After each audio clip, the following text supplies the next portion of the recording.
step into the day with the dawn ringing in my ears. Oh, well, I tune into my TV show. No better way, I gotta get myself into gear. Let's go.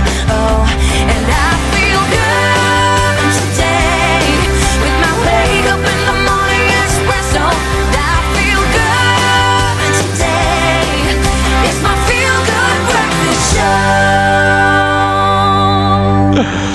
And boom, there it is. Welcome to it. It's a Motivational Monday and you are live with Expresso. Good morning. My name is Graham Richards, representing the team this morning, your extended family, we'll call it. So happy to have you in our care for the next 3 hours. We're going to savor every second of it. This morning, we are celebrating with our students, especially those who have excelled in their matric exams or gotten the marks that you wanted, just survived such a difficult year. We congratulate the class of 2020. It was definitely not an easy year to have matriculated, but you guys have made it, so congratulations and well done. And of course, commiserations to those that didn't get the results that they wanted. We are here to empathize with you as well, but a massive, massive shout out going to all those students who, despite all of the challenges of last year, fought so hard and made it through. So we're going to celebrate with you all day this morning. And in fact, the rest of the team, I think, is feeling just as pumped because we know how tough it's been. A very good morning, Mr. Ryle de Mornay. Thank you so much, G. You stallion, you bring us into this Monday. And of course, good morning, you beautiful souls. Welcome to Monday, the start of the week where we get you hyped, pumped, and ready for what is to come. Now, of course, we're chatting and celebrating the matrics. It's 2020, of course, last year. You guys have finally made it. And this is what relates to our question this morning on social media channels. And we're asking everybody, if you had one piece of advice or encouragement for your matric class of 2020 as they enter into adulthood, what would it be? Now, I know many years before this, there was so much pressure. There was so much expectation to change the world. But I think for this year, the 2021 class, I think to firstly say well done for what you have conquered and what you have come through in such a challenging year. I think it's harder than ever. And as an adult, you're going to make mistakes, but make your own mistakes. Be you and be true to yourself. That's all I can say for the matrics of this year. But you guys will know the rest of the information that we can pass on. So let us know on our social media channels, of course. That's Twitter, it's YouTube, it's Facebook, it's Instagram. We're everywhere. And we want to chat to you and hear it first. But before we finish off the rest of this morning's welcome, let's find out what's happening first up in the news with G. Thank you, Ryle. Well, a very good morning to you, starting with national news. President Cyril Ramaphosa yesterday paid tribute to the soldiers who died when the steamship, the SS Mendi, sank 104 years ago. He spoke at the Castle of Good Hope in Cape Town on this year's Armed Forces Day, commemorating the tragedy. 616 black South African soldiers died when the ship sank en route to France. Ramaphosa said they were heroes who sacrificed their lives to try to bring peace to the world. He also praised members of the National Defence Force for the role they have been playing during the COVID-19 pandemic. And staying with local news, interruptions in water supply to premises in Kimberley and surrounding areas will be reduced from 15 hours to 9 hours per day for high-lying areas and 11 hours in low-lying areas. This follows increases in the water levels of the Riverton and Newton water plants. The Solplaatjie municipality has come under fierce criticism after residents of Kimberley were without water last week. The mayor, Patrick Mabilo, said the municipality hoped to restore the water supply in the course of the week. And we now move to news abroad. The U.S. State Department says Washington will delink its pause on some aid to Ethiopia from its policy on the giant Blue Nile hydropower dam. Department spokesperson Ned Price said that President Joe Biden's administration will review U.S. policy on the Grand Ethiopian Renaissance Dam and will assess the role the administration can play in facilitating a solution between the countries. A bitter dispute between Egypt, Ethiopia, and Sudan over the filling and operation of the dam remains. Rather, the filling and operation of the dam, it remains unresolved even after the reservoir behind the dam began filling in July. And the G7 group of the world's richest countries has pledged billions of dollars to the United Nations COVAX program for coronavirus vaccinations. Their total contributions currently amount to $7.5 billion. Germany has already contributed 2.1 billion euros to the fund, which is equivalent to more than 37 billion rand. The country's finance minister, Olaf Scholz, says vaccinations are the only antidote to the pandemic, but the process will have to be accelerated to make a difference. America previously allocated another $2 billion over the next 2 years to the program. And now news of Africa's first Pangolin Rescue Veterinary Award. World Pangolin Day was commemorated on Saturday. To mark this occasion, an international banking and wealth management group announced plans to fund and support the first dedicated Pangolin Veterinary Award on the African continent in partnership with the Johannesburg Wildlife Veterinary Hospital. Where this ward is situated was not disclosed. The group said it believes that the corporate investment is vital to sustain South Africa's rich wildlife and benefits both people and animals. The Johannesburg Wildlife Veterinary Hospital is a global leader in the field of pangolin veterinary treatment and rehabilitation, and the facility has already treated over 130 pangolin patients since it's opened in March in 2017. Chief veterinarian Dr. Karen Lawrence and her team have raised the hospital's treatment, rehabilitation and release rate from 50% to 80% in the last 4 years. They will now conduct all medical treatments on pangolins in a specially designed ward, with its own theatre. Their vision is to become a world-class provider of veterinary care for endangered pangolins, while also serving as a teaching hospital for veterinary students and a base from where to support global conservation efforts. Well, on that wonderful note, that's where we leave your morning headlines for now. Let's take a first look at your sport with Graham.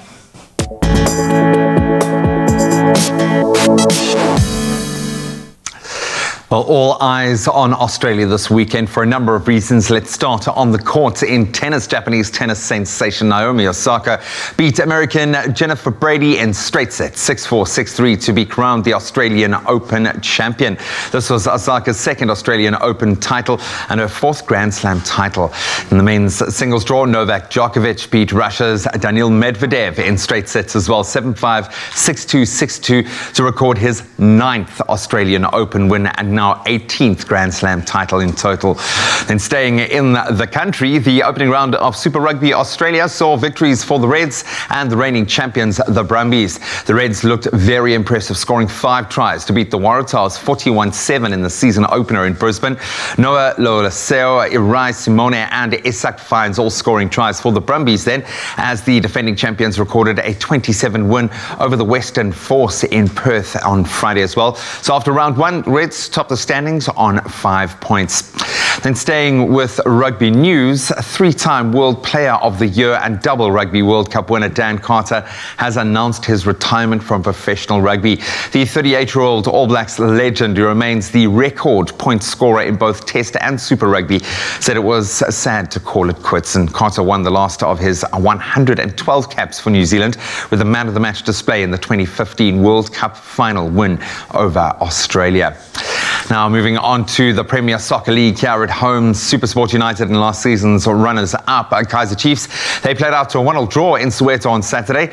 Baraka FC beat Black Leopards 2-1 and Chakuma FC, they recorded a 1-0 win over Stellenbosch. The match between Cape Town City and Swallows ended in a 1-1 draw. So after the weekend's results, the reigning champs Mamelodi Sundowns, they remain at the top of the log, with SuperSport chasing hard in second place, Swallows now in third. A little further afield in the English Premier League this weekend, former champions Manchester City, they do remain at the top of the standings with a bit of breathing room after edging Arsenal 1-0 at the Emirates. Ole Gunnar Solskjaer's Man United, they beat Newcastle United 3-1 at Old Trafford late last night, and then Leicester City beat Aston Villa 2-1. The Red Devils and the Foxes are now level on 49 points in second and third place. The defending Premier League champions Liverpool were stunned at home when they suffered a 2-0 defeat at the hands of Everton in the Merseyside derby. derby. This, in fact, was the first time Everton have won at Liverpool since 1999. Coach Cookie will be joining us to delve into all of the weekend sports in just a moment, so stick around for that. Right now, let's take a look at the weather.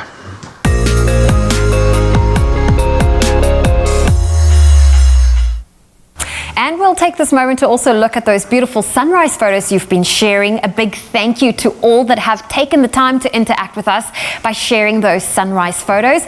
We're going to kick off your Monday morning with a beautiful photo from Mpumalelo, Nka and Pietermaritzburg. You can expect cooler, cloudy conditions with spotty showers reaching a maximum of 22 degrees today. And then we got a picture from Jason Sebastian from Delpoortshoop, who shared this clear sky in his area this morning.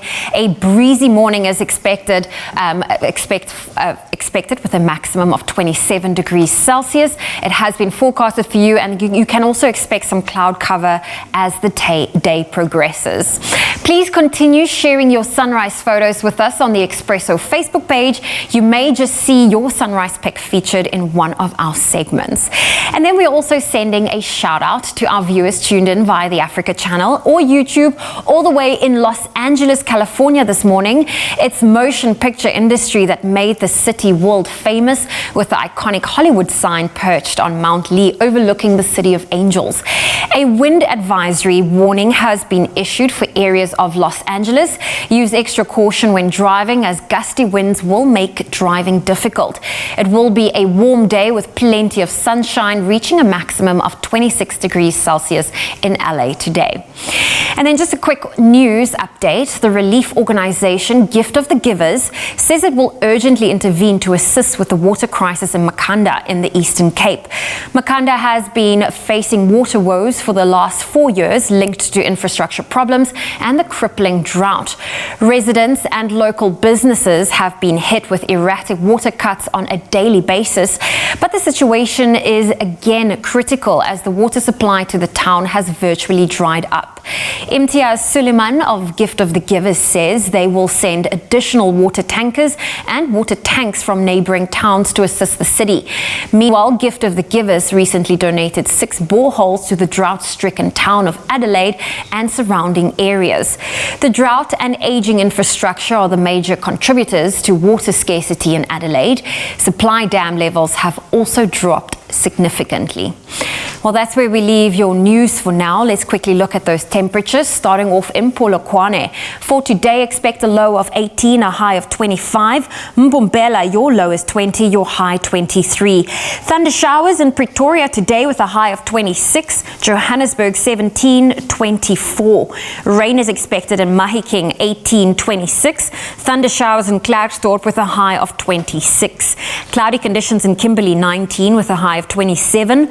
Rain in Bloemfontein, a low of 15, a high of 24. Partly cloudy conditions with some rain in Richards Bay today with a high of 25.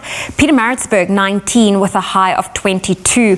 Wet conditions in Durban 23 with a high of 25. Cloudy conditions in Tata today 15 with a high of 23.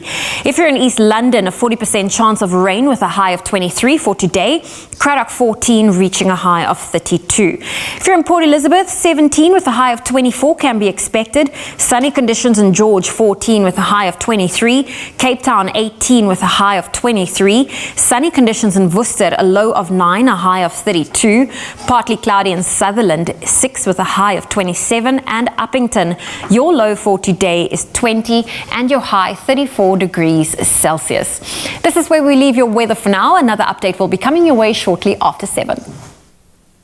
A very good morning to you, South Africa. My name is Jamie Lee Domberg, finally reporting live with you on this Monday. You know that we love connecting with you, but we also love interacting with our viewers, and it's even better when we get to know you a little better. Now, this morning, we are chatting to Expresso top fan and also a very regular Sunrise contributor. Nancy Govender is joining us all the way from Pennington in KZN this morning. A very good morning to you, Nancy. Good morning, guys. Oh, Nancy, it's so good to chat to you. And first, I got to thank you so much for sending in all these beautiful pictures. It's so good to finally see the face that is producing all this magic. But I've got to ask you, when did you first start watching us here on Expresso? I started watching Expresso in 2017. Okay. And I was introduced to the show by my daughter. as she was fascinated by my sunrise photos, and she said that I should send them through to Expresso. I did, and my photos had been featured since then. That is so awesome. And apart from your photos being featured on the show, though, do you have any favorite moments that you've experienced with us while watching the show? Absolutely. My favorite is the workout segments. You guys make it look so effortless and full of fun. Don't lie, Nancy, it's fine. You can say the workout today. I'm joking, I'm teasing you. But of course, we know you because of your name associated with the weather. You've become such a familiar name to us because of the stunning sunrise images you share, not just on our Facebook, but all over our social media pages. Are you a photographer, or is this just a passion or a hobby? I'm not a photographer. It's just a passion and a hobby. And I just feel that every sunrise is so amazing and it's so unique. And I just love taking pictures of the sunrise. And you know what? It's free. It is indeed. Now, obviously, many of our viewers know that we love keeping them informed, of course, on everything when it comes to weather, locally and internationally, of course. But Nancy, I thought this would be quite cool. And speaking to you directly and seeing that you are in, I believe, Pennington's the area, perhaps you could give us a brief little forecast on what's happening in your weather report, perhaps, and then everybody else in the area can kind of trust you. You're like the weather guru out there in Pennington. So what can you expect out there? Okay, the weather for Pennington this morning. Pennington is a small coastal town on the south coast of KwaZulu-Natal, known for its beautiful coastline, attracting many holidaymakers when travel is allowed, of course. The area boasts many sugarcane and dairy farms. The town itself is set on a hillside looking down onto the beautiful Indian Ocean.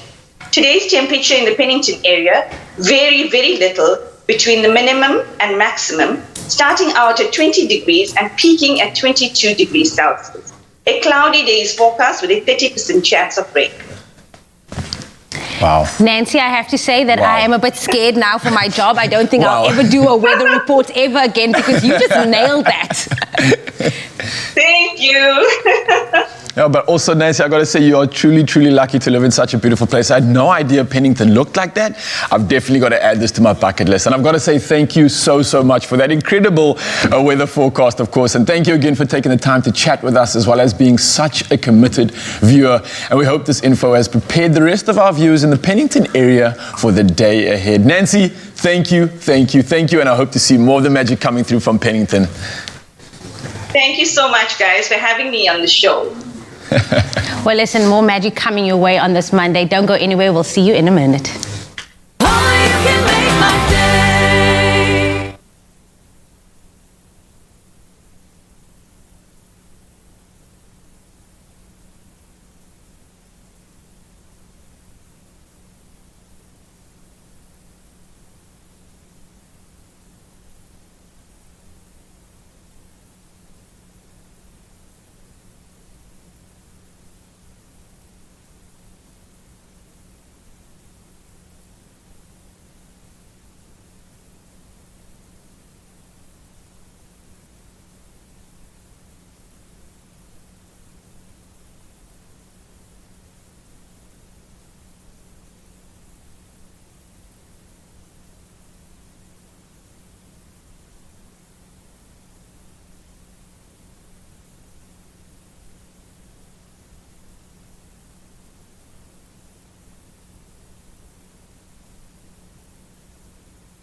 It's my feel-good breakfast show.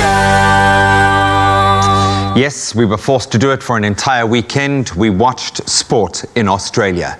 But we made it. We survived. It was a massive weekend in sport for the country with their domestic Super Rugby competition kicking off in style, it must be said, with wins for the runners-up from last year, the Reds, in dominant fashion, and the reigning champions, the Brumbies, looking pretty strong.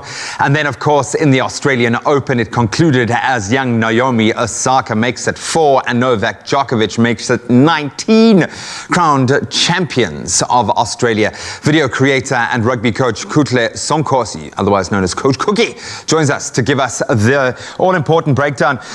Cooks, I understand that you probably thought I wasn't going to speak to you this morning, taking into account the footballing results of the weekend. But I think asking you to talk about Spurs right now would be like kicking a three-legged dog. So we're going to put that one aside for a moment, and we're going to talk about rugby. We're going to talk about dominance in the opening round of Super Rugby. Let's start with the Reds, a 5-try thriller, absolutely awesome against the Waratahs, who are no walkover. Good morning, Graham. Thanks for having me. And we'll not say much about the Spurs result, but yeah, I think the rugby was good this weekend. Look at the Reds. I thought it was a perfect start for them. I think this is coming in as runners-up from the second year. You're looking to make a statement in your first game, especially in the derby. I mean, North South Wales versus Queensland massive derby. So for the Reds to kick off 5 tries and play some excellent rugby, and definitely look like one of the best guys in the competition. They look very good and just step past the Waratahs.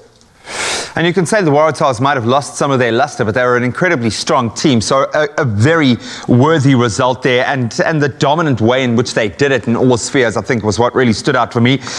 We then move to the Western Force up against the Brumbies. The Western Force winless for the entire season. Last season, winless for the entire season so far. This season, the Brumbies kind of played with the surety of a championship winning side. They looked dominant in every respect of the game. The Western Force just too loose, certainly the discipline wasn't there, but this Brumby side do kind of look like they could do it again.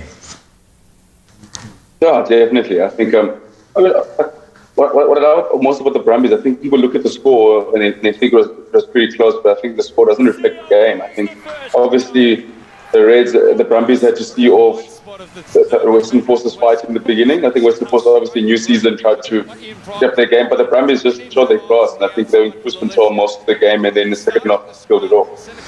Yeah, and it kind of felt like that for the Western Force. You kind of felt sorry for them because they would come so close and would lose by the tiniest of margins ultimately. But the Brumbies looking good despite the injection of, I think there were 5 players with test experience coming into that Western Force side, as you say, trying to bolster their team. But that final score there, 11-27 to the Brumbies. So let's stay in Australia, shall we? Because the tennis provided us with, I think, unfortunately, not the exciting tennis that we would have liked to have seen in terms of the challenge posed by the challengers, but we saw some dominant performances in both the women's and the men's draw, and a new princess is becoming a queen, I will say, in the form of Naomi Osaka. She was up against American Jennifer Brady, who we didn't know a huge amount. Unfortunately, Jennifer Brady's serve, I think, kind of letting her down, but Naomi Osaka, this girl is going to be the dominant force in women's tennis, I think. No, most definitely. I think if you're looking for an upset this weekend, I think the tennis was the wrong place to look for it. I think Osaka and Djokovic made sure there was no fairy tale story. I mean, I think Naomi Osaka, like you say, the princess becoming the queen. I think that's the first time in a final that she hasn't. Most finals normally with her, she normally goes 3 sets. She just dominated the whole way around. I think she made sure that we still do know who Jennifer Brady was at the end of the weekend. So yeah, it's just dominant by Osaka, and I think, like you said, 4 Grand Slam and many more to come. And of course, on the men's side of the draw, Novak Djokovic isn't quite done yet. A lot said about Medvedev's future, his potential, what he's going to do. At the Rod Laver Arena, it wasn't his day to do it. Novak Djokovic still looks like, if not at his best, he's going to push for the 20, the 21 Grand Slams and break that record. But he is, at his age, playing the best tennis he has ever played in his career. No, Novak Djokovic is flying. I think we might have to consider him in the greatest of all time talks. I mean, the way he's going, and I think he has age on his side, he should end up with more Grand Slams than Nadal and Rafa. I think the way he's going, I mean, he's almost guaranteed an Australian Open title every year. I mean, he wins it every year. I think it's his 9th one now. I mean, he's been 9 finals, he's won 9. Unfortunately, Medvedev didn't put up a fight. I think the biggest struggle with Medvedev, the only struggle he put up was trying to pronounce his name, but we're hoping that he will put up more of a fight on the tennis. But yeah, Djokovic is too good. And yeah, hopefully he'll be looking to obviously get to break the Rogers record, but yeah. He's on his way. So, Coach Cookie, I'm going to go and cry in the bathroom for a little bit and prepare myself to talk about the football this weekend. And we will see you back in a moment. We are chatting all things football in part 2 of our weekend sports review just after this.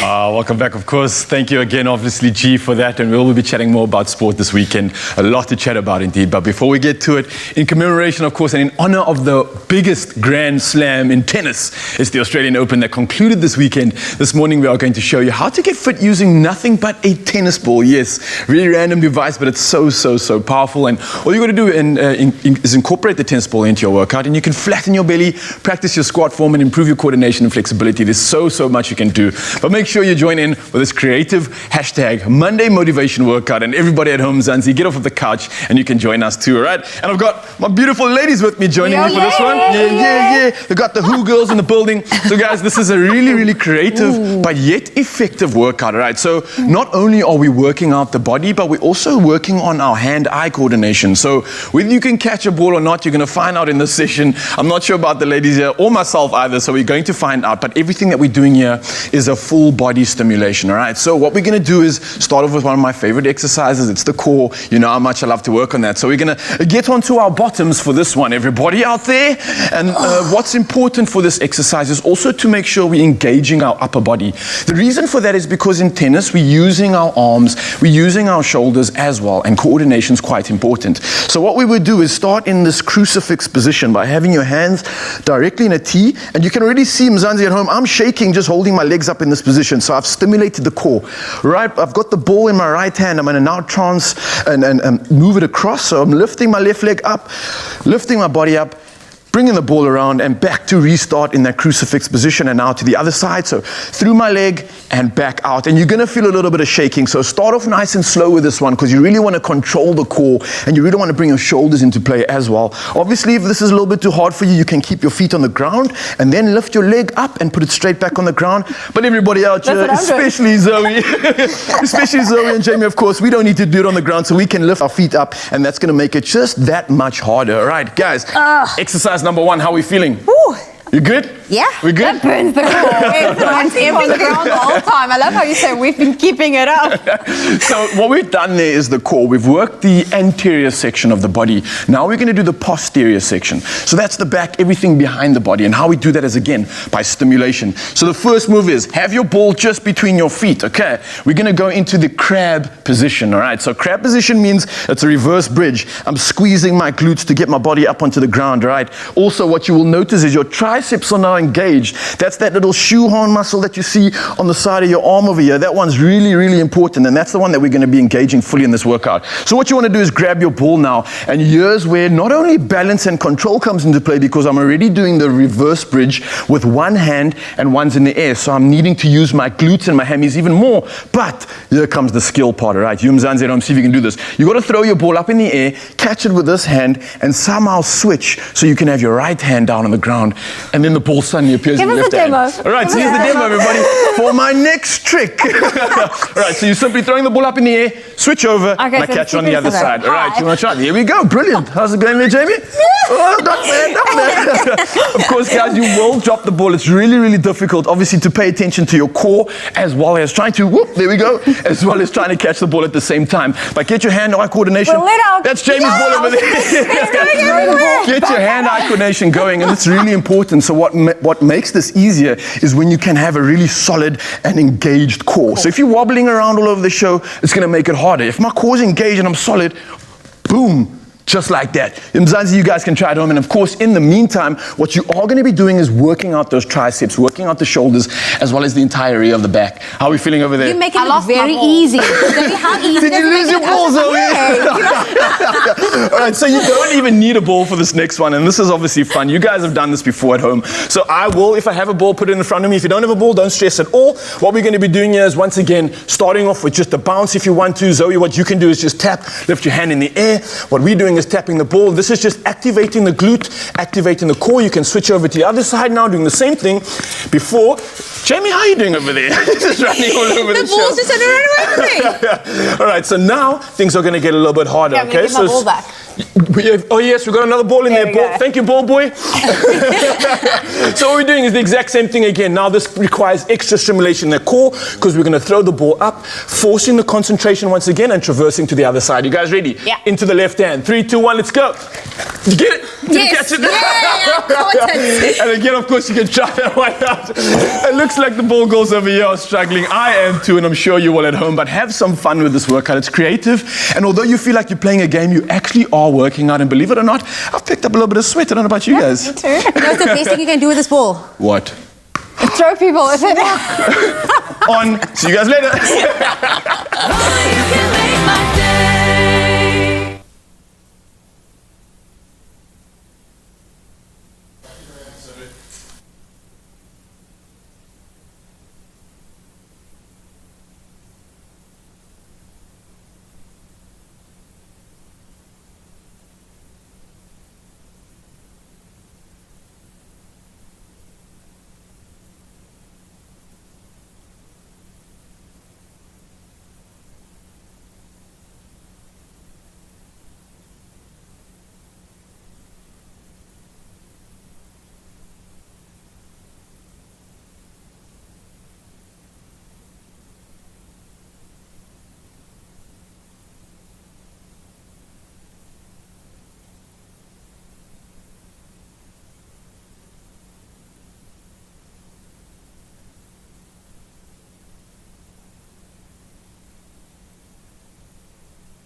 It's my feel-good breakfast show. Welcome back. You're live with Expresso as we continue our weekend sports review with video creator extraordinaire, rugby coach Kutle Sonkosi, an all-round nice guy. He is still with us and he is taking us through all of the footballing highlights and lowlights from the weekend. Cooks, I would imagine you're wearing your celebratory whites there. A draw at this stage for Kaizer Chiefs has got to feel like you've just won the championship, my friend. How are you feeling about the 1-1 draw in the Tshwane Derby? It feels nice knowing that this morning in the store from home discussing a Chiefs loss. It's going to be different for a change. I think a draw. We'll take a draw, especially the way Sport was playing. I think look at Chiefs. Obviously had their chances, but then again, I think that's been the theme of the Chiefs' problem is creating chances and not putting them away, and then letting in steady goals. But happy with the draw. I think you'll take that, especially against the flying SuperSport United. Yeah, it must be said, Ron Williams also brilliant to deny Chiefs in that goal. They weren't without the opportunities, as you say, just not able to find that clinical edge out in front of goal.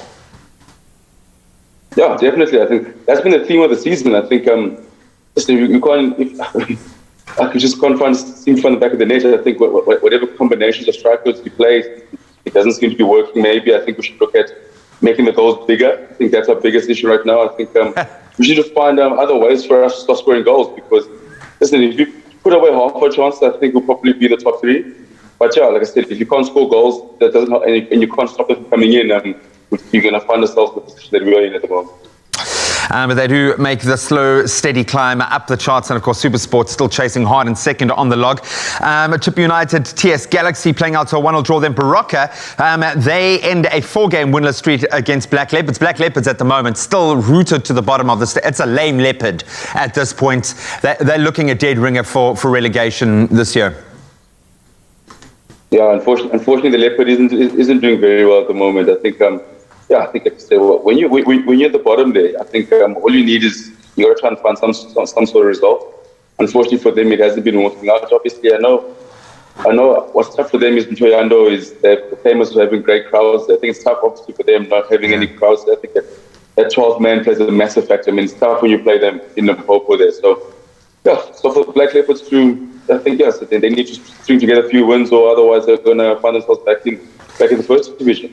And then Swallows, of course, keeping themselves in the chasing pack with a hard-fought draw, 1-1 draw with Cape Town City in the battle at Cape Town Stadium. Let's hop across the pond. I'm going to start with the massive shock of the weekend. I think the result that no one expected. Chelsea able to muster a draw against Southampton. Yes, it's a definite shock. I think of Chelsea getting a draw. Should have been a win, but since Southampton are a good side, they played extremely well, and I think and Chelsea, same thing with Chiefs, not taking the chances, and not looking also as if they're looking as intent as good as they've been under Thomas Tuchel in the last couple of weeks. But so good result for Southampton, bad one for Chelsea. Yeah, no, I think Southampton would have put that one in the bank. The big shock of the weekend, really, all jokes aside, the Merseyside derby, we talk about unprecedented all year. Well, it feels like there is a new precedent now for the last 22 years as Everton finally get their win, never mind over Liverpool, but their win at Anfield in the Merseyside derby. An incredible performance, take nothing away from combination, trying to find a way of plugging that hole at the back. And then very lastly, I've got to ask you, is there a way back for Jose Mourinho? Be kind, man. Be kind. I think so. I do love Jose Mourinho, obviously, for the work done at Chelsea, but I think there's a way back. I do think Spurs will survive relegation this year. I think we'll be close, but they'll survive. I think Jose will. I mean, he's got the players to do it. I mean, Harry Kane. I mean, and so on. So I think everything's a way back. But they just need to string together a few results. But I think at the moment, they can't seem to buy a win. And they're not playing very well, but I don't lose hope in Jose. All right, well, I look forward to not speaking to you for the next 5 months, my friend. I hope you enjoyed that. That's the last time you're going to appear on our TV show. No, we love you, brother. We absolutely love you. Keep doing the good work that you do on the small screen as well. You've had some fantastic updates going to this weekend sporting action, especially the Australian Open. So enjoy. A big thank you to video creator and rugby coach Kutle Sonkosi. Kutle will be joining us live in the studio for the very first time to give us a very special weekend sports preview this coming Friday, so stick around for that. Well, for some of us, being in the kitchen is a sport on its own, but that's why we have Chef Teresa here with us this morning, as she's going to show us one of her family favorites. I'm talking about a soy, honey, and lime chicken noodle dish that is quick and easy to make because, you know, on Mondays, the week gets started and you don't want to spend a lot of time in the kitchen. So, Teresa, I'm so excited to get in on this family recipe of yours. Yes. I'm so happy you're sharing it with us. Yeah, no, it's one of our favorites. And I think, especially when you've had a day and you want something quick and easy and nourishing, this is perfect. Okay, and Yes. you promised this is the type of meal you can make within 30 minutes. Yeah. 30 minutes or less? Yeah, even less. Yeah. Okay, cool. All right, so we're going to make a very easy marinade to start. So we've got some soya sauce. We've got some lovely, lovely flavors here. Some honey. And those work so well together, soy and honey. Yeah, there's such a nice balance there. We've got some garlic. Can't miss out on the garlic. Oh, I know. Some ginger and some lime juice. So nice and easy, and you're just going to mix that together. And we're going to use this as a marinade and as a dressing. Okay. So We're not going to use all of it at once. I'll be your little sous chef and just thank clean up you. for you. There we go. So this step you could also do ahead of time if you wanted to, but you're going to pour it over your chicken. These are chicken breast fillets that have been cut into strips. I'm going to reserve just a little bit of this for a dressing to use at the end. Okay. But toss your chicken in the marinade and then leave it to sit if you've got time. But if you want to use it straight away, that's absolutely fine. Ideally, how long would you leave it to sit in there? I would try and leave it for at least half an hour, Okay. if time allows. But as I said, don't worry if it's not going to happen, it's fine. So maybe prep your chicken beforehand, and then when you move over to getting your veggies ready, at least the chicken's got some time It's to marinate sitting. a bit. That's it, yes. There While we you're go. chopping and preparing, that's perfect. So heat up a bit of oil in your pan, and then your chicken's going to go straight in. Marinade and everything. Okay. A whole lot. We don't waste Pop it. anything. No, we don't want to waste any of that beautiful flavor. How often do you cook this recipe for your family? Something like this probably every second week or so, or variations thereof. I mean, stir fries are so great, and you can use different vegetables. We love using mushrooms, red onion, carrot. And it is nice and versatile. Absolutely. So we'll do sort of different versions of this quite regularly. And you're just going to let that brown, so that'll only take a couple of minutes. And then on the veggie side, today we're using baby corn, which I've just cut lengthways, and then some mange too, which we've sliced up. But as I said, you don't have to use those. You can use... You can play around with your own favorites. veggies and really. Yeah. I love that you say that the stir fry is something you can tweak. I mean, I'm looking at the noodles in front of me. Normally, when I make a stir fry, I do love a noodle. Yes. But I just buy the little 2-minute noodle pack. Don't add the spices, Yes. but I just use those noodles, and it tastes Perfect. delicious. Absolutely, it works very, very well. And noodles generally cook in a couple of minutes, so it goes with the whole dinner in a flash vibe, which is why I put this recipe together, because you just want to have something quick. Yeah. So that is browning nicely, and I'm we sure you go. can smell the marinade. I'm getting the marinade. I mean, I'm getting that soy, that sweetness from the honey. It Yeah. smells unbelievable. So you're Delicious. just adding your veggies to it. Yes, so add your baby corn, fry it off for a minute or so, and then add your mange too. And there's some lovely color there as well. And you don't want to cook them for too long. You still want them to have a little bit of bite and retain their nutrients. So just a few minutes will do the trick. If you want to make this a little bit more spicy, like if you want to add a bit of chili, would you add that to your marinade or directly into with the chicken in the pot? Either or, actually. You can either put it into the marinade, so some chili powder or some chili flakes, or when you're heating up your oil, you could add the chili there, and the oil will activate it and get that flavor going. So that's a great idea to add chili as well. I don't do it so much with the children. They're not huge fans of it, but if I was cooking just for myself, You would I would make it a bit definitely add. spicier. Yes. Oh, well, if you've just tuned in, Teresa's showing us how to make one of her family favorites. And if you would love to get your hands on this recipe, the ingredients list, the steps to exactly recreate this look, just head on over to expressoshow.com. We have her soy, honey, and lime chicken noodle dish that is a family favorite, and it's something she promises you can make in 30 minutes and less. I mean, look at this. We've been in the kitchen not even 5 minutes. Couple of minutes, yeah. And that marinade is caramelizing, it's thickening. And so if you just add your noodles and you toss everything together, you can see how beautiful that's looking. Just mix that all in, get the sauce on everything. Beautiful. Oh, that smells good. I might have to have dinner for breakfast. I actually feel like I need to taste that because we've got a finished bowl there, even though you've created this fresh one right here. Yes, yes. In fact, I actually wouldn't mind Shall when you're ready to dish up some for me, just so I can taste it. So pop it all into your bowl. See, I love that you've added the noodles to the pan. Normally I keep the noodles separate. I don't know why I don't just add it to the pan. I mean, it's up to you. You can also just plate the noodles and then put the veggies on top. But I quite like mixing it all together. There we So go. we need to get a little bit of everything in there. Some more veggies. And then you can finish it off with the dressing Which we've got that left you over here. reserved earlier. Just for some extra flavor. Ooh, that looks and smells amazing. I'm going to try and attempt tasting this with Can I some... finish it off for you with some please sesame do. seeds? Please do. Go for it. go. Do you mind passing me those chopsticks? Yeah, because I sure. feel like this is something I should try with some chopsticks. Eating with chopsticks is not easy, especially on live TV. This yes, might I just know. be a disaster. Better But if you you than would love me. to get your hands on this delicious recipe from Teresa, make sure you get it on expressoshow.com. One noodle. It's so good though. I can taste the honey, the soy. It's unbelievable. Here we go. Yum. One corn. It'll be a long meal.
It's my feel-good breakfast show. Welcome back, everybody. This is your Feel Good Breakfast Show right here on SABC3. You're in for a treat this morning. Now, joining us for our hashtag Gospel Monday segment this morning is Christian worship band Undignified, led by John Lynn van Reenen, worship director at Christ Nation International Church in Cape Town. And of course, today they are here with us to share just a message of hope for all of us because we certainly need it. So, guys, welcome to the show. Thank you so much. A group of talented individuals, and I have to ask you, how often do people ask you how do you pronounce the name of the band? Does it happen often? No, actually not. It's just me. I think we're also lazy to spell. That we just that's what it remove what is. we can. But yeah, Undignified is our name. That's amazing. And tell me a little bit about how you guys decided to come together as a band. So we actually the resident worship team at Christ Nation International, New Hope Church. They all awake this morning. And we've been the band for as long as the church has been in retreat, which is about 9-10 years now. And it was actually during lockdown that we actually added identity to our worship and asked ourselves, what are we doing? Because the churches were shut and locked down. And so the scripture in Samuel came up where David danced, and he says, and I will become even more undignified than this. And it was a provocation, and he was saying that if you think I'm crazy for Jesus now, just watch this space. And so it really called us out of lockdown, which was really hard and still remains a difficult time. And so we decided, instead of singing covers, which is amazing, we have so many talented musicians and teams, especially in Cape Town, we would write our own music. Okay. And so we put a name on it. I love that. I've been very fortunate, obviously, to come to your church already and worship with you guys and see just what you do and the love you have for Jesus. And yes, we speak about it. Lockdown has been difficult for everybody, but how were you guys able to still do that and still, give praise and worship during a time where it was so difficult for so many people? So it was for it.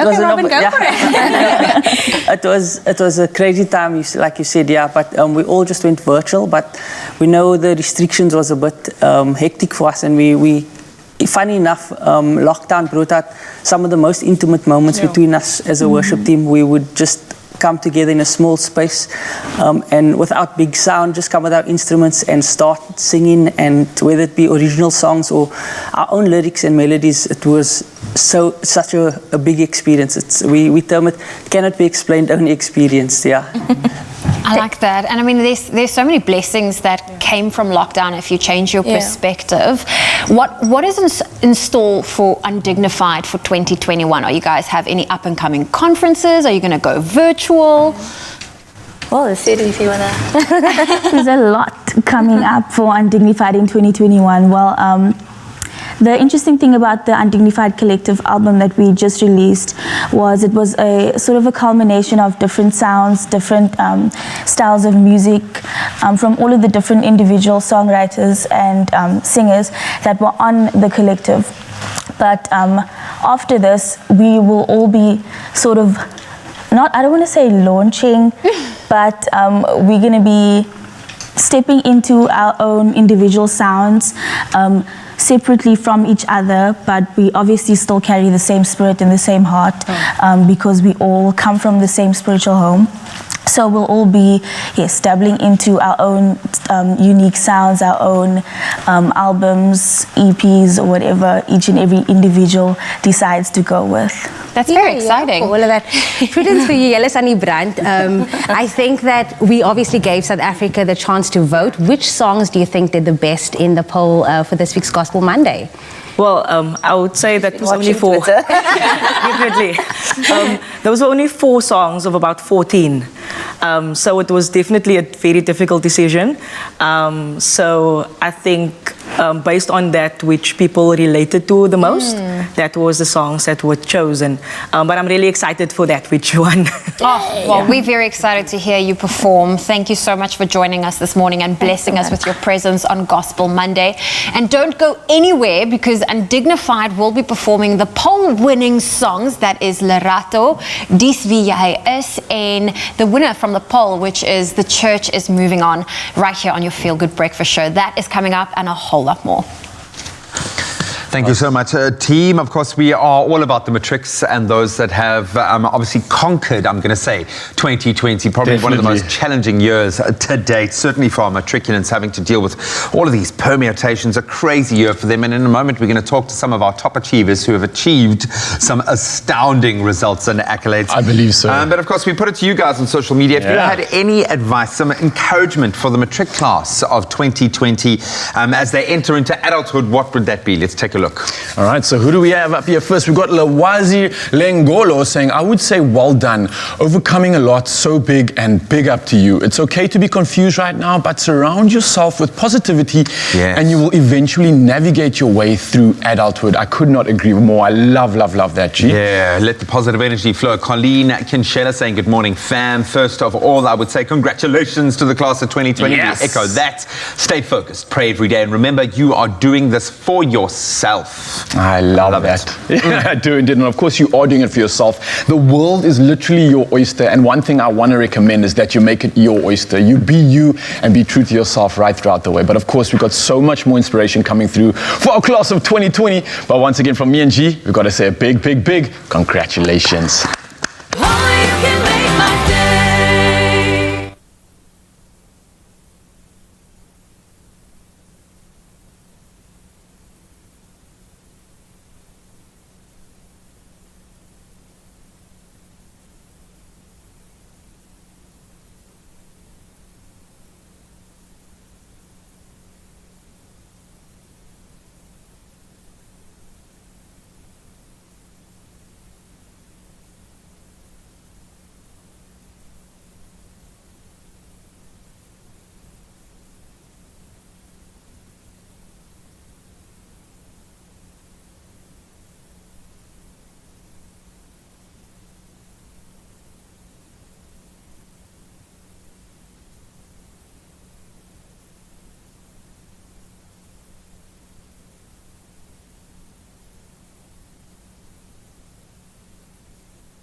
It's my feel-good breakfast show. Welcome back. You're live with Expresso as we continue to congratulate our matriculants. Let's look at some of those that have done just so unbelievably well. The matric results set to be released this morning, whilst many are understandably very nervous. A few can rest easy. That's because they have already been notified of how well they have done. I'm talking about Sinazo Mtetwa from Saheti School in Bedfordview, Johannesburg, who achieved an average of 90.1% and a full house of 8 distinctions. She was also named a commendable achiever by the Independent Examinations Board. Then we've also got George Georgiadis, who achieved 9 distinctions and has been named an outstanding achiever by the IEB. And then last but certainly not least, Sophia Ferretti, who achieved a whopping 10 distinctions and 100% for mathematics. 100%. Ladies and gentlemen, can I get a resounding round of applause for our incredible achievers this morning?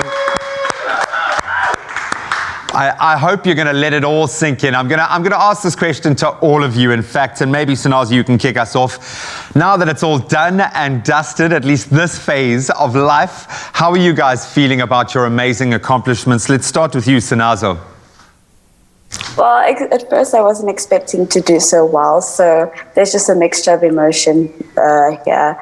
At first it was just shock, now it's relief and excitement. So that's how I'm feeling. All perfectly understandable. George, how are you feeling, bud? No, excited. Very, very, I mean, it was very surreal at first. Now it's kind of set in and I'm like, oh wow, I've actually surpassed all my goals and for the whole past 12 years. So now I've got to replan, restructure, but very excited. And what an opportunity to refocus your efforts now. And we'll get into that in a moment. Sophia, did you expect to do as well as you did? It definitely was a little bit of a shock, but I'm very relieved to see that my efforts were rewarded at the end of the day. So what was the goal, Sophia? What did you actually set out to achieve in 2020?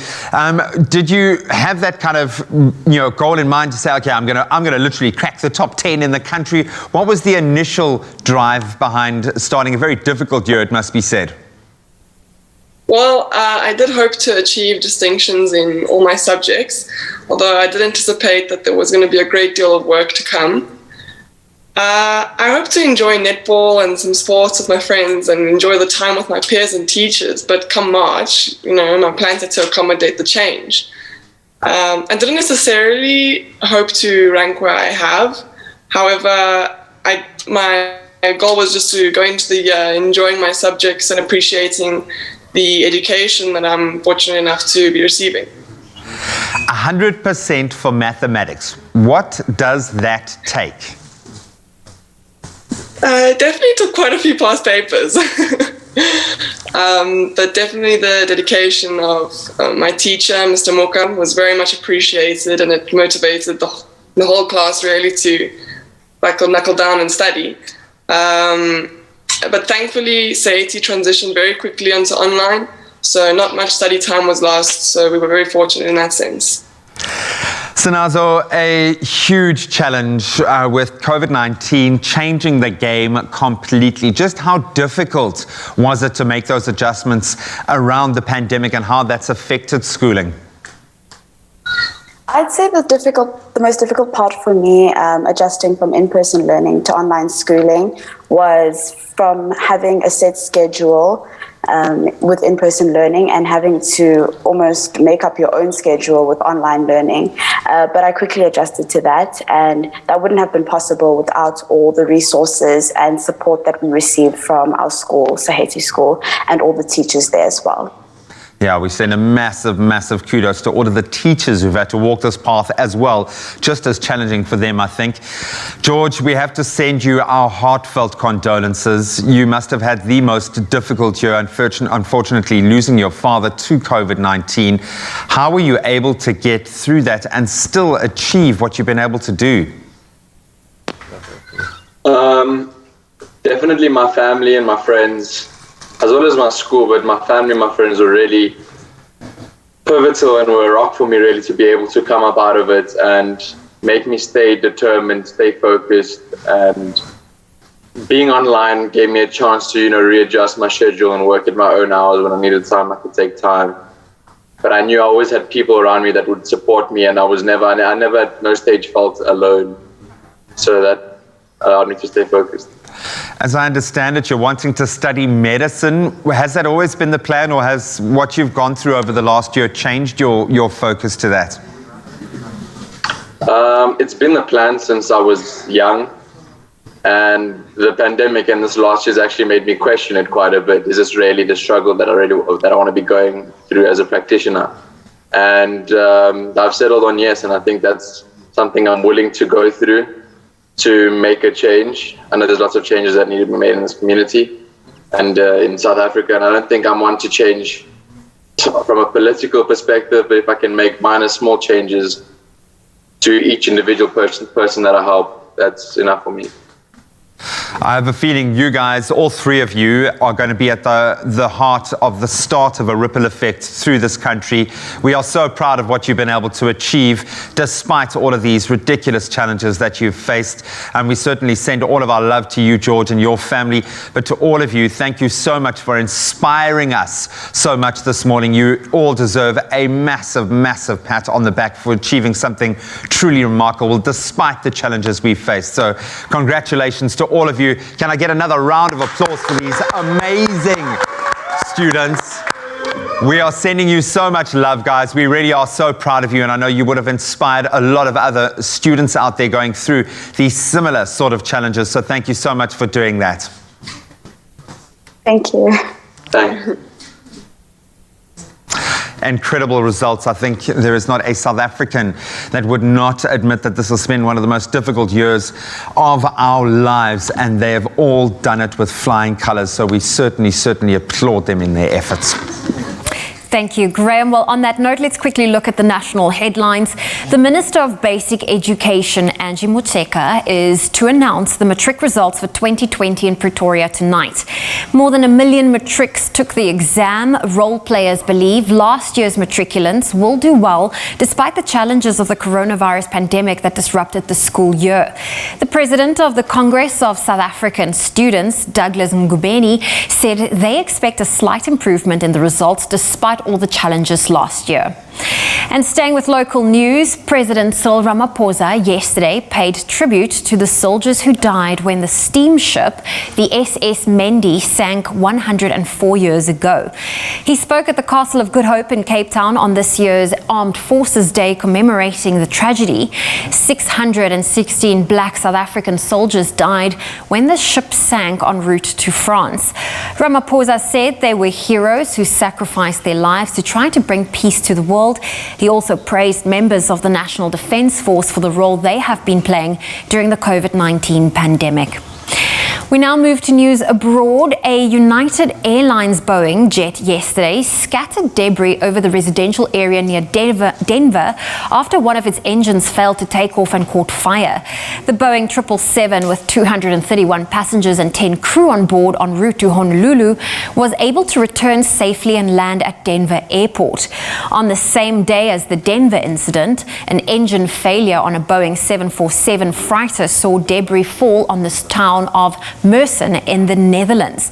The aircraft bound for New York landed safely in Liege in Belgium. And staying with news abroad, the U.S. State Department says Washington will delink its pause on some aid to Ethiopia from its policy on the giant Blue Nile hydropower dam. Department spokesperson Ned Price said that President Joe Biden's administration will review U.S. policy on the Grand Ethiopian Renaissance Dam and will assess the role the administration ran play in facilitating a solution between the countries. A bitter dispute between Egypt, Ethiopia and Sudan over the filling and operation of the dam remains unresolved even after the reservoir behind the dam began filling in July. And now news of a South African scientist at the forefront of global research. Meet 32-year-old Sandile Qele, a SA scientist at the forefront of global research into variants. And Sandile has done what no one else has done or been able to do up to now. This research laboratory technologist from KwaZulu-Natal, who holds several science degrees, some awarded cum laude, has successfully grown the 501Y V2 COVID-19 variant first discovered in South Africa. It's hoped this will help in the fight against the pandemic. Qele says as they were the first people to grow it successfully, the virus, institutes around the world have requested that they ship it to them so that they can do their own research. Africa Health Research Institute faculty member Dr. Alex Segal said this was a significant discovery. He said it was a matter that once they had the virus, they could start looking for solutions. The lab is a starting point. Without actually growing the virus, one cannot work towards a solution, and that's why what Sandile did is so critically important, he said. Sandile, who hails from Ndwedwe, from about 60 kilometers from Durban in the Valley of 1,000 Hills, says he will keep donning his laboratory uniform to help better the country. And on that note, that's where I leave your morning headlines. Let's take another look at your sport.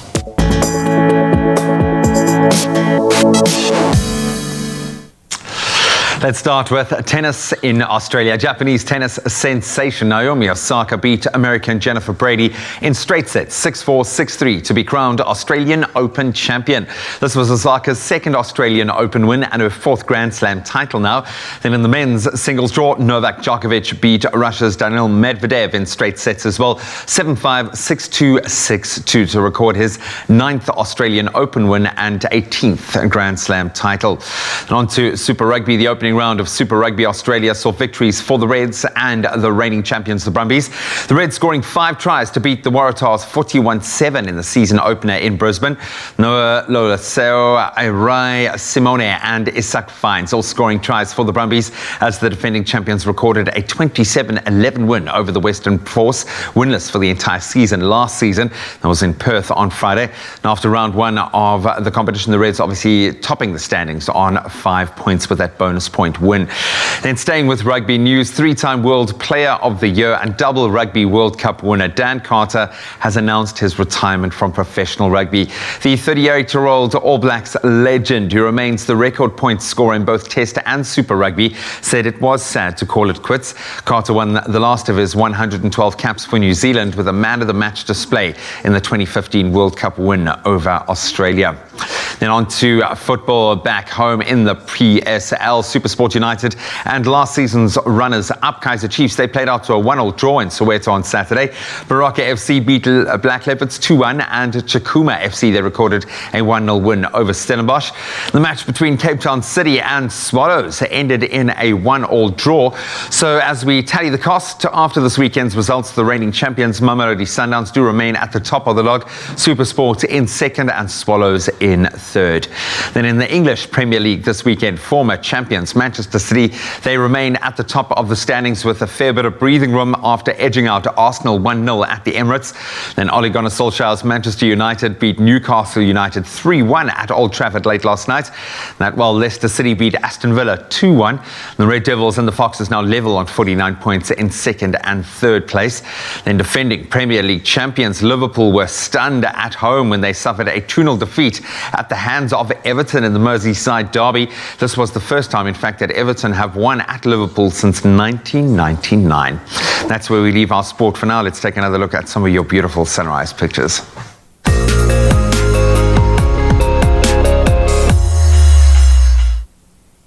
Well, starting off your 7 a.m. weather report, we are showing off 2 of our viewers' sunrise photos. First up, Annika Kaiser from George shared this lovely photo. You can expect a sunny and pleasant day, peaking at 23 degrees Celsius. And then Gershwin Shaw from Pretoria shared this beautiful and contrasting skyline with us. Pretoria today can expect a cloudy day with times of thunder showers reaching a maximum of 26 degrees Celsius rather. But please continue sharing your sunrise sunrise photos with us on the Expresso Facebook page, and you may just see your sunrise pic featured in one of our morning segments. And we're also sending a shout out to our viewers tuned in via the Africa channel or YouTube all the way in Addis Ababa, the largest city and capital of Ethiopia. The city lies at the foot of Mount Entoto. The city has a subtropical highland climate with precipitation varying considerably by month. The short rainy season is from February to May, and during this time, the difference between daytime maximum temperatures and evening minimum temperatures is not as great as other times of the year. Today, you can expect intervals of clouds and sunshine with a couple of showers, peaking at a mild 21 degrees Celsius. Just some quick news. Italy's Mount Etna, one of the most active volcanoes in the world, was spewing fountains of lava and ash into the air, and that is in the early hours of yesterday morning. Powerful lava fountains rose up to 1,000 meters as the eruptive episode of tall lava fountains turned out to be one of the most impressive and powerful in recent years. Not only did it produce higher fire fountains than usual, but it also produced sustained lava fountains for almost 3 hours. And thanks to the near absence of wind, a tall eruption column of over 10 kilometers in height formed with a circular umbrella cloud at the boundary between the stratosphere and troposphere, and that producing a spectacular sight. Well, some interesting news that we leave you with. Let's take a look at your temperatures. If you are in Polokwane, a low of 18 with a high of 25 for today. Mbumbela 20, reaching a high of 23. Thunder showers can be expected in Pretoria, 18 with a high of 26. Johannesburg 17, reaching a high of 24. Rain is expected in Mahikeng, a high of 26.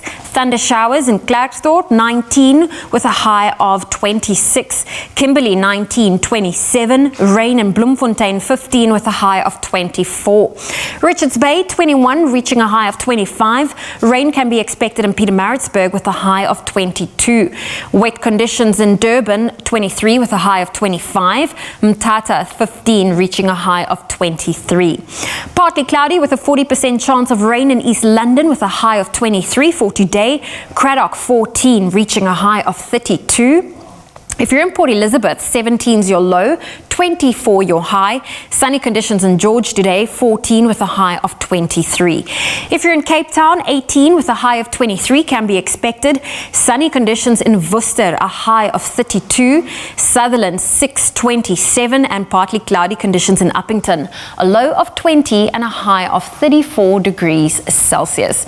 That's where we leave your weather for now. A final update coming your way at 8 o'clock. Thank you so much, Zoe. Thank you for that update. Right now, it's time to uplift your spirits. Undignified will be taken to the floor to perform the winning Gospel Monday song, Lerato, with singer Lesedi. Now, the song Lerato was written by Lesedi in her mother tongue, Sesotho, and the song focuses on how we are nothing without God and Him being all supreme. Lerato is a song about exaltation while being a reflection of God's heart to His children. Lesedi, take it away.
Jehovah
dignified worship band. They will still be back for 2 more performances here on your Feel Good Breakfast Show. But do let us know what you thought of that performance. We'll see you in just a moment.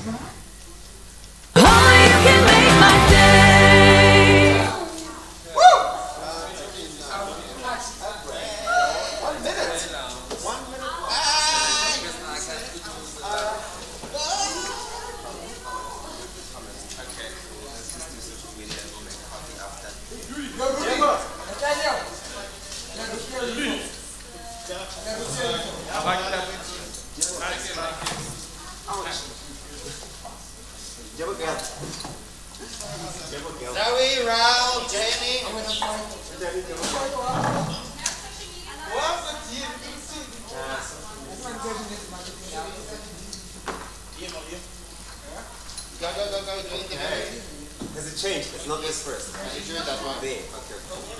What's happening? What's happening? What's happening? What's happening?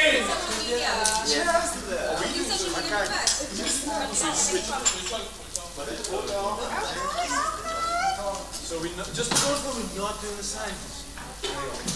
Who's doing so?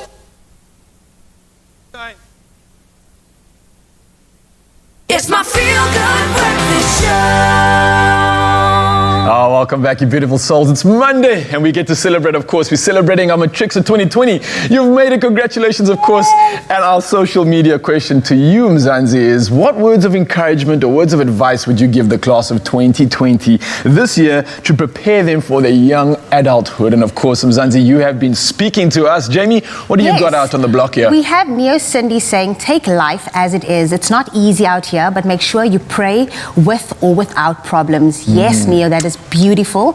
We have another one from Lisa. Yeah, Lisa Buerta says they survived Matric in 2020. I think that sentence alone is like, it deserves an absolute medal and a half. But they are superheroes, and I definitely agree with that one. Now, they need to give us advice that has been adulting for years, I think. They need to give us the advice. Oh, okay. No, that is true. I mean, if you Matrics could survive and get through something like that with such an incredible accomplishment, I think we're the adults that need to start learning from you. That's a very, very good point, Lizal. And then lastly, Shahida Samantha Eckstein coming through saying this is reality, no sugarcoating. Life is tough now, but you are tougher. You were not built to break, but to bend your knees, especially when times are hard and in uncertainty.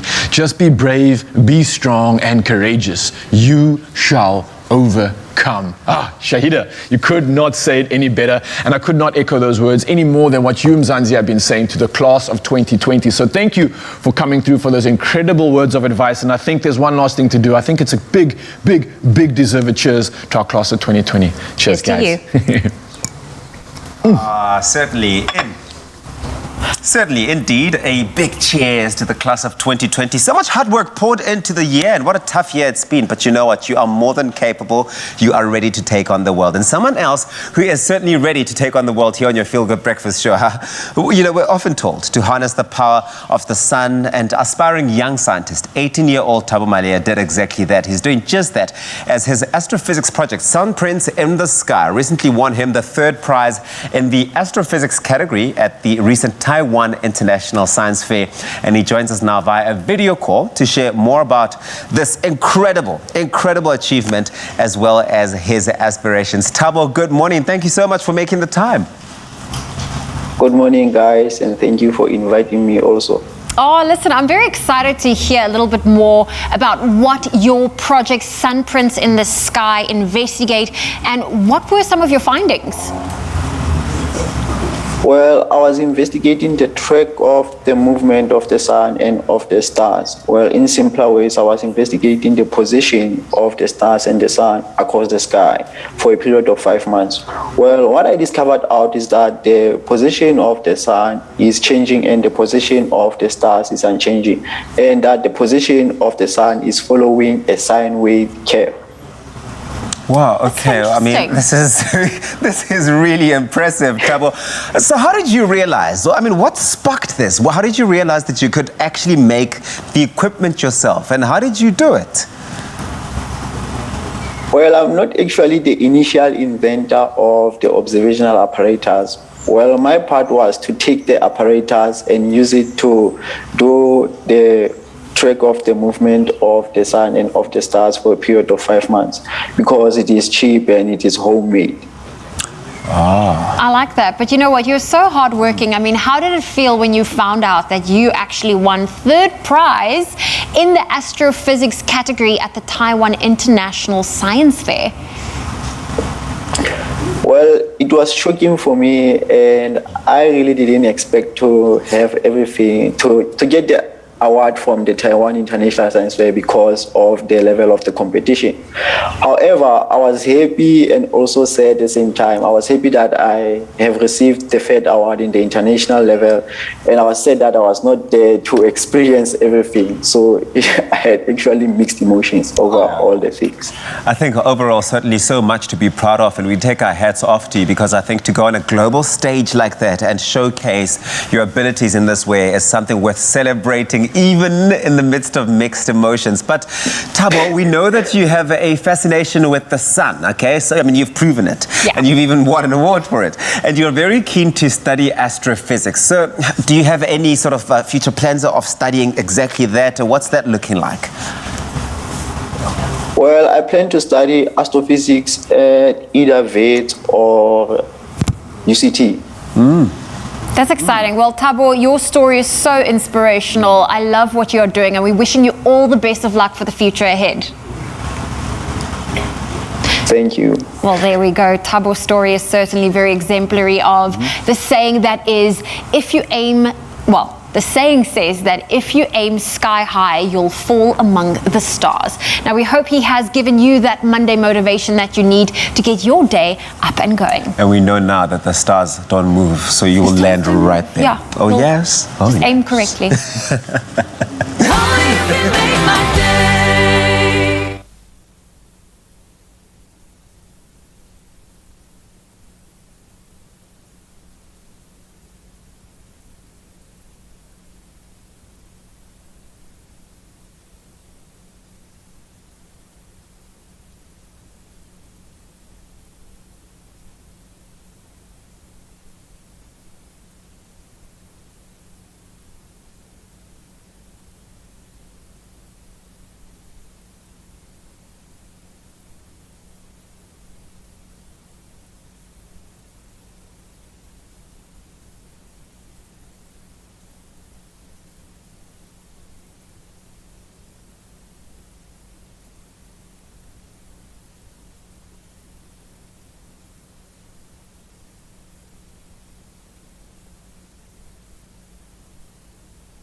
It's my feel-good breakfast show. We know now more than ever the benefits of being educated and also aware of our own mental health and that of our loved ones are vastly evident. However, we know that professional mental health care is often very pricey, and the infrastructure for this provided in some countries just does not make nearly enough of an impact. That's right, and that's why we now say enter Professor Dixon Chibanda, a psychiatrist who recognized this very problem in Zimbabwe and has mobilized and trained a collective of community grandmothers to provide counseling on safe and inclusive park benches throughout his organization called Friendship Bench. And he joins us now via video call to share more about this life-changing work that he does. Good morning, Dixon. Good morning, thank you. What a great platform and just a way of people to address this. But maybe you can tell us a bit more about the access to mental health care that the general public in Zimbabwe has. So the access to mental health care in Zimbabwe is not great, like most of sub-Saharan Africa. Let's just put that into context. So Zimbabwe has 13 psychiatrists and less than 12 clinical psychologists for a population of about 16 million. And so our best solution is to really work with non-professionals, which is what we do on Friendship Bench, empower them to provide services at community level. Now, grandmothers are extremely special, but I want to know from you, what role do grandmothers play in the Zimbabwean community structure, and how did you identify that using the reliable resource of a grandmother was the key to addressing the lack of mental health care professionals in Zimbabwe?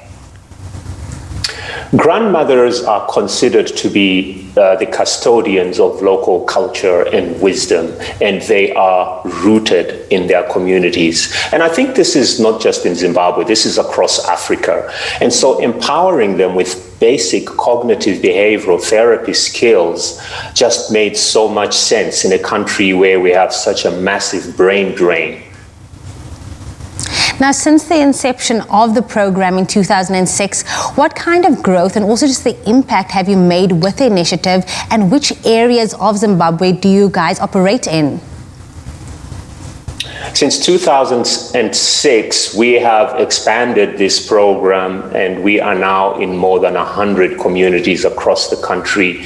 We are predominantly in Harare. In fact, we cover all the primary healthcare facilities in Harare, which is more than 60. We are in Chitungwiza, which is another big city next to Harare, and in Gweru, Kwekwe, and we're now getting into Bulawayo as well. So we are expanding rapidly. Fortunately, we have had a lot of support from the government through an MOU which we signed last year. This is amazing. I love that you are using grandmothers as, they play a key role in the community.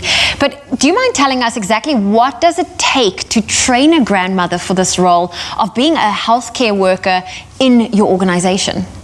Great question. It normally takes a month to train the grandmothers.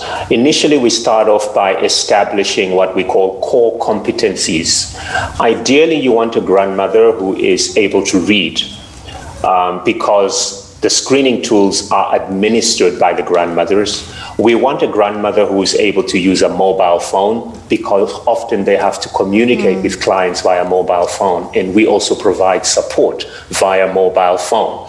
The rest is really up to our team in terms of empowering the grandmothers. We look at things like empathy, the ability of a grandmother to listen, to create space for people to share their stories or tell their stories, the ability for a grandmother to actually identify what we call a red flag, that is somebody who is suicidal or somebody who may need to be referred to the next level. And all of that is done in a very practical, iterative way.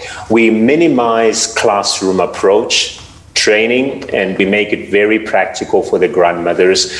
And that whole thing takes about a month. And after a month, they go into the field where the program is piloted, and they are appointed or given rather a community that they work in with a supervisor. Professor, we also understand that this program has appeal outside of Zimbabwe's borders, understandably so, but maybe you can tell us a bit more about the plans for the organization to expand into other countries. We are currently predominantly in Zimbabwe, but we have a presence in Malawi, in Zanzibar, and in Kenya, and we've piloted the program in New York City through the New York City Health Department.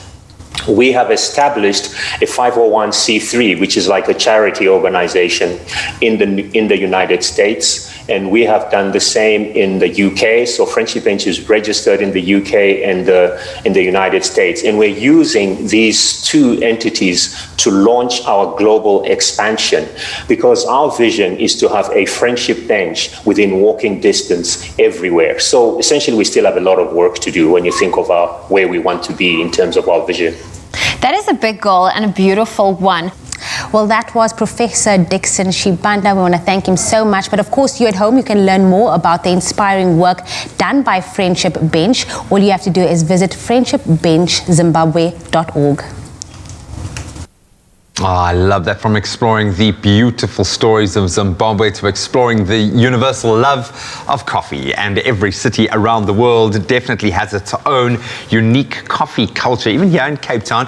And with their new World Explorations range of Lungo coffees, Nespresso make it possible to taste the coffee cultures of famous cities like Buenos Aires, Shanghai, our very own Cape Town, and the cultural, very cultured culture of Vienna right here at home. And we need some cheering up today, dude. We do After indeed. the weekend's footballing results, we both need a little pick-me-up. I'm not even going to go there. I'm not even going to go there. Well, look, guys, last week we obviously took you on a beautiful trip to Latin America with the new Buenos Aires Lungo. And this week we're making a beeline for the Western Europe regions and the Austrian capital of Vienna. And gee, you are cooking up right now, of course. Now, I've got to say, the Lungo is something I'm absolutely loving. The fact that you can get 110 mils of absolute goodness. A little bit more of the joy, a little bit more of the love, for sure.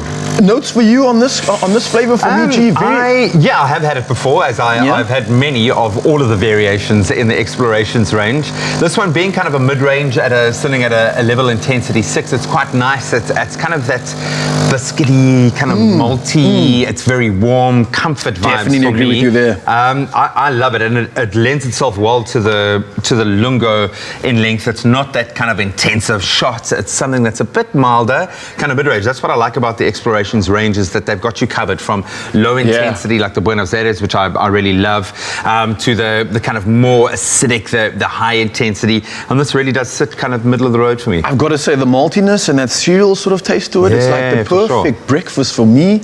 And I've traveled all the way around the world to have it as well, man. Oh, cheers. No, it's lovely, and it's beautifully balanced as well. I really do love that. So we are saying spoil yourself. In fact, spoil someone special with a red hot prize this month of love. That includes a red Cities and Milk machine, great place to start. The World Explorations 10-sleeve coffee bundle, a barista apron so you can look the part, a biscuit bundle which is oh so delicious and really awesome. In fact, the best travel mug I've ever had, a limited edition travel mug, all of that worth a cool 6,399 Rand. All you've got to do is reply to the competition post on Expresso's Facebook or our Twitter page and tell us who would you like to spoil this month of love, and most importantly, why.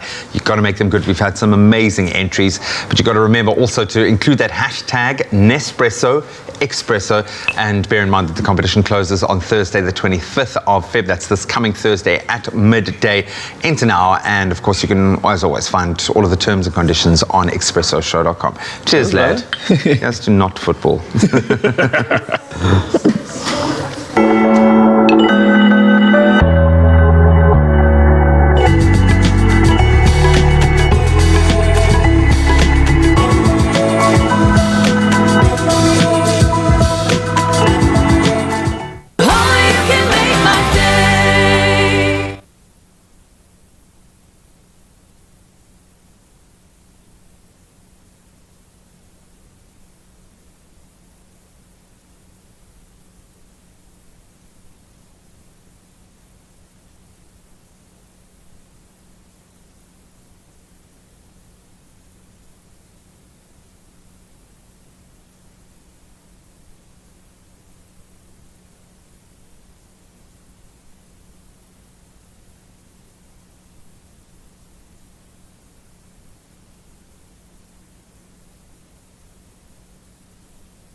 It's my feel-good breakfast show. Welcome back to it, your feel-good breakfast show. It is Expresso. We're live on SABC3. It's a Monday morning, the start of a brand new week, and here you are to get that dose of feel-good. Now, Raul, it's been 4 months. Yeah. 4 months of an incredible campaign since Wild Oceans. It's a program of the Wild Trust. They caused quite the stir with the launch of their We Don't Need Our Oceans campaign. Yeah. And over this time, the environmental non-profit has shown South Africa and the world, really, what life would be like without our oceans, and obviously subsequently placed a spotlight on just how important oceans are and just how much we depend on them, and we actually do need them. Truly, it does indeed. Now, the campaign, obviously controversial as it is in its approach, it reached 18 million people across social and traditional media within the first 2.5 weeks of its rollout. But the campaign has since evolved, and the don't has disappeared in the process, which we are here for. Now, the campaign is led by Lauren van Niekerk, who joins us to tell us about the change in approach and the importance of this endeavor. Lauren, how are you doing this morning? Hi guys, thank you so much for having me. I'm good. Well, Lauren, you know, you should be good. You're doing such fantastic work. And let's talk about this. When you say a life without our oceans in your campaign, what exactly do you mean there? Well, I mean, honestly, there wouldn't be life without our oceans. We don't realize just how much we depend on them. I mean, every second breath we take comes from the ocean. They regulate our weather, they give us jobs, they support ecotourism, they mitigate climate change. But essentially, as the human race, I guess, you know, we're selfish beings. We don't really think about how things, about things other than ourselves, unless we're impacted directly, unless the consequences are right on our doorstep. So that's why we decided to show South Africa what life without our oceans could look like. Not enough oxygen, we wouldn't be able to do all those fun things in the ocean, limited food, chaotic weather. I mean, our oceans really are in trouble. They're struggling with overfishing, resource extraction, pollution, climate change. Science tells us we are facing biodiversity collapse. Starting as early as 2030. That is less than 10 years from now. And the scary reality is that my daughter might not be able to see sharks and fish and octopus, in the wild less than 10 years from now. So there really is an urgency. We really need to protect our oceans and look after our oceans in order for it to keep giving us everything that we take. Well, I couldn't agree more. I mean, the ocean truly has impacted me and my life so dramatically. I can't even think of a world or life. There is no life without the ocean, clearly, like you said. But for me, what's really pertinent about this project is that 18 million people across social and traditional media came across your We Don't Need Our Oceans campaign, which I think is absolutely phenomenal. Whether it's eyes on, it's always good to have more of it. So how has this shock value kind of helped your campaign raising that important awareness? Sure. So, I mean, as an environmental organization, we've been telling people to conserve and recycle and reduce consumption and reuse, and kind of pushing all these positive messages, trying to get people to look after the ocean, look after the land. And we started feeling a little bit like a stuck record, because it just wasn't changing for the better. So we decided to launch We Don't Need Our Oceans. Everyone thought we had lost our minds. We hadn't. But essentially, we said we don't need our oceans. South Africa went, of course we do. And then a lot of people actually followed through with small acts that they could do for our ocean. We actually have a really, really cool page on our website, oceanimpact.co.za. And there is literally a boundless list of things that you can do for the ocean. The shock value as well also helped us start conversations. So it got people's attention, and then we could have conversations about marine protected areas. Some people don't even know what marine protected areas are. And then once we had got people's attention, we had the ability to talk to them about marine protected areas, tell them that South Africa has 42, tell them that we need more, and tell them why we need more. So it's been great. You've built such an important platform with this oceanimpact.co.za, and I love the resources that you are giving every single person who wants to learn more and indeed do more. But what's the call to action now? Because I know that the message has evolved and it's changed. How can people lend their voice to this mission? Sure. So, I mean, during these crazy COVID times that we found ourselves in, we thought it was really important to find something quick and simple and easy for people to do.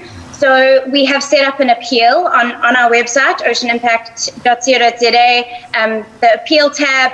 You can also find us on social media at Ocean Impact SA. And essentially, you can plug your name and your country into the appeal template, and you can be one of 100,000 voices supporting our government, taking marine protected areas from 5%, we currently have 5%, through to 10%, because I mean that urgency is there and we need it, and we really think that 100,000 voices will go a long way to supporting our government, to supporting Minister Creasy, to supporting the Department of Environment, Forestry and Fisheries in taking that step and increasing our marine protected areas. Well, Lauren, you're one voice amongst many that I just want to honestly, personally say thank you from everyone out here at Expresso for doing what you're doing for our generation and of course our future generations as well. And of course, coming onto the show this morning and spreading that word, I can't thank you enough. Thank you, guys. Thank you for having me. What a stunning work. Well, we must make a shift from what needs to be done, which science has made very clear. Yeah. We're hearing it every day, to how it can be done. We need to make those shifts, and our oceans do need us to take the step, to step up.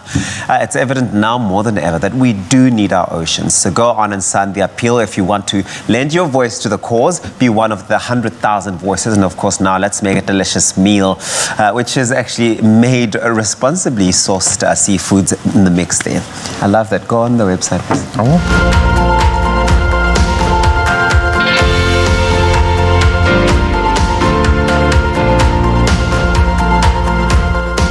That's right, Uncle Tubbsy. We need to be extremely responsible when it comes to choosing the correct seafood. So up next, Chef Clem, he's going to show us how to make an easy one-pot seafood pasta that can literally be done and put on the table in under 20 minutes.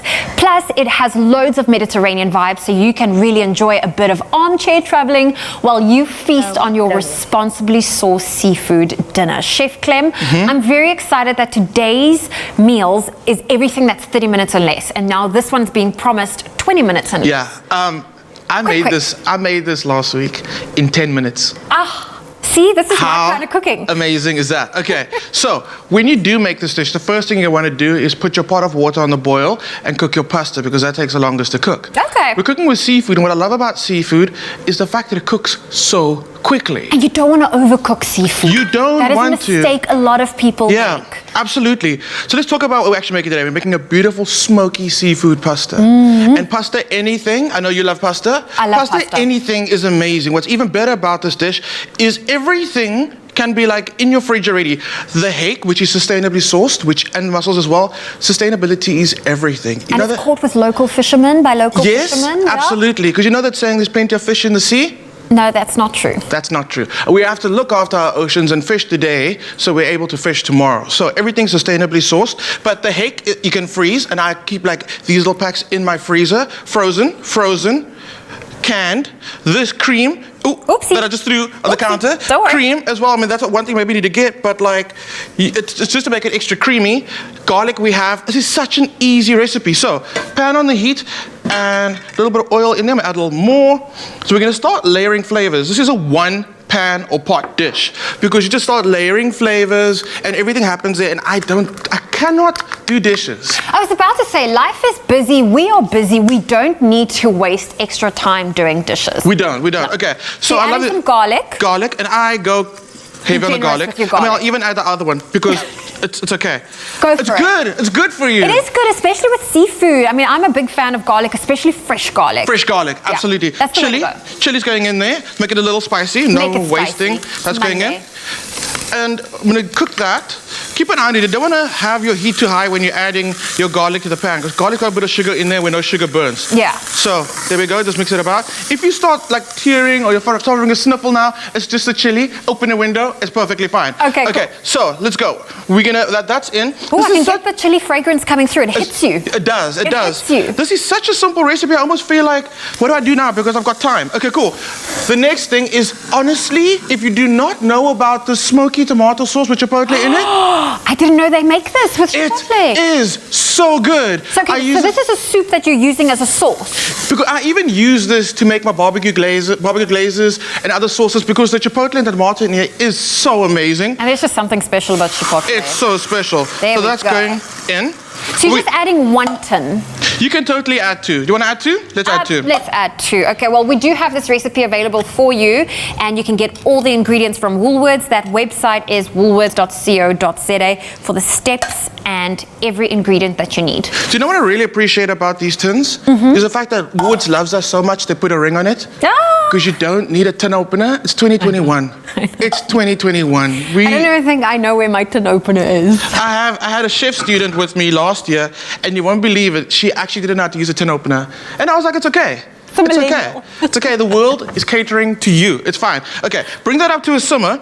And like we know with tomato sauce, if you go low and slow, you intensify the tomato flavor. So you want to go low and slow with this. But actually, but this one, I'll say now, because you are keeping an eye on everything, go a little hotter. When it starts boiling, bubbling, you're good to go. It's only 10 minutes of your life. It's not like you need to be anywhere else during these couple of minutes. So you can play a little bit with the heat. So we spoke about the hake, and I honestly keep these in the freezer because the first thing is when you do need them, they thaw out so quickly. Okay. Honestly. Quick question. If I had to buy this fresh right now and pop it in my fridge, how long can I keep it in the fridge for? I would not do it more than 2 days. Okay. Look, it's vacuum packed, so nothing's going to happen to it, but I like getting it nice and fresh. Yes. Absolutely. Okay. So you would say not more than 2 days? No more than, buying fresh today? It can even be 4 days, to be honest with you. My tip is then to put it at the back of your fridge. Okay. When you open the door of your fridge, whatever's sitting in the front of the fridge, that loses temperature. Not loses temperature, but the temperature drops or rises quickly because it's in the front. What's at the back, there's a more consistent temperature at the back. Okay. That's why you should always store your milk in the back of your fridge. I keep it in the door. That's probably why it goes sour. Don't do it. Now we know. Okay, I'm going to do it with the skin on, and the reason is it kind of holds the fish together while it's busy cooking. Plus, I like the skin. Yeah, I do. It adds flavor, adds texture. So keep that on. Just chunk it up. We're not making like a fish smooth, so like keep it nice and chunky. You don't have to cut it too fine. Okay, I hear. Yeah, absolutely. Pop those into your pan and they cook, like I said, really quickly. So how much fiddling do you do with this pot? Because obviously you don't want to stir too much because then your fish is just going to basically fall off the skin. And your motion when you do move things around in the pan is very slow and almost kind of folding as well.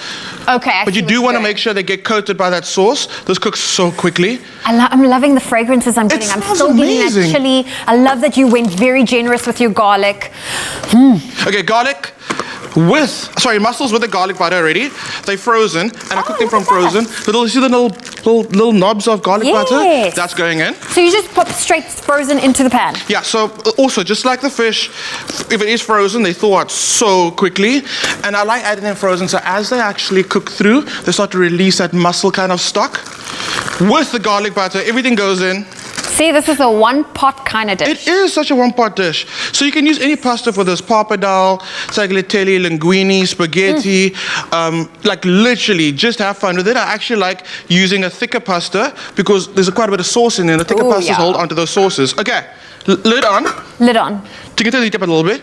And then once it starts coming to a boil again, you can make it a little creamy by adding cream. A little bit of cream. And that just makes it more indulgent as well. And you're able to feed more people now because you're adding more liquid, more ingredients to it. Stir that through. You can see it's already bubbling. This is a big pot. So how many are we looking here? How many people are we about to feed with? And you're going to add pasta to it. So honestly, when you do 500 grams of pasta, you could easily feed 6, maybe even 8 people. Some leftovers for tomorrow. You know, that's absolutely a good idea. There we go. That's it. Salt, pepper, parsley at the end, a little bit of smoked paprika for like extra smokiness. And you're so good. This is so easy. Like I said, I made this in like 10 minutes and I loved it. It was so good. I mean, we haven't been on screen that long and look, it's almost done. Exactly. Yeah. So once this comes to like another bubble, which is already almost is, and that butter's melted, you know you're done. toss it with your favorite pasta. I'm gonna let that just bubble away. Are we going to serve some, or we're going to leave that and we're just going to show the finished I'm gonna go do this one over there. Okay, cool. And literally, that's your dinner done. And you finish it off with some parsley. You look like a pro. And then you're done. Parsley Bay in the kitchen on Expresso. There we go. There we go. And listen, this recipe is so quick and easy, as Chef Clem just showed you. If you would love to get your hands on the ingredients that you need, the steps to it, it is available at woolworths.co.za. And if you've missed any of the steps, here's a quick recap.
Making it to 2021 is a triumph. So celebrate with Immuenza and stand a chance to win 5,000 Rand weekly for 5 weeks. Now keep boosting your immune system with Immuenza and tell us your survival story and what protected you from, say, a lion attack to a parachute fail. We want to hear your amazing stories. Reply to Immuenza's competition post on Afternoon Express's Facebook or Twitter pages.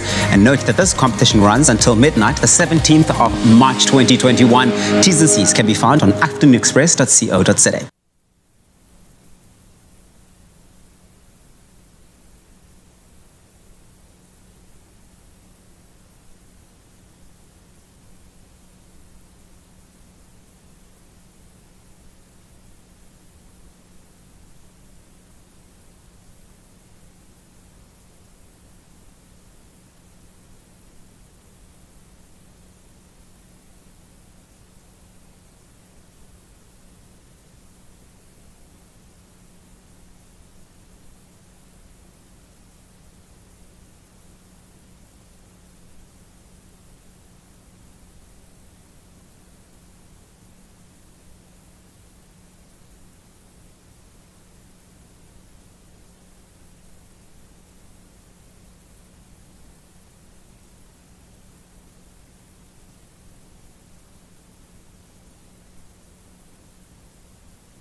It's my feel-good breakfast show.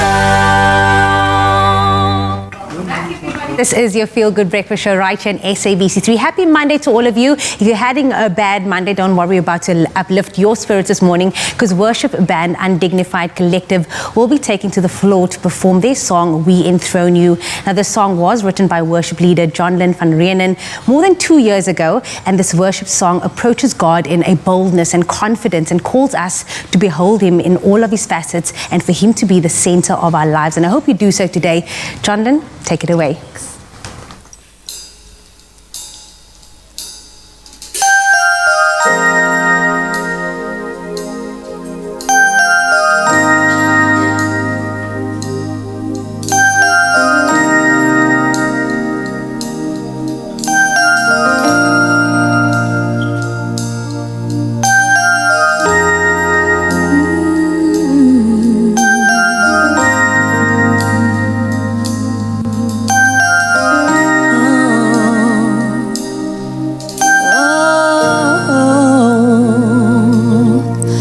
All the power and the honor and the glory belongs to our God. We call you King of Kings, King over all. honor and the glory belongs to our God. We call you King of Kings, Lord over all.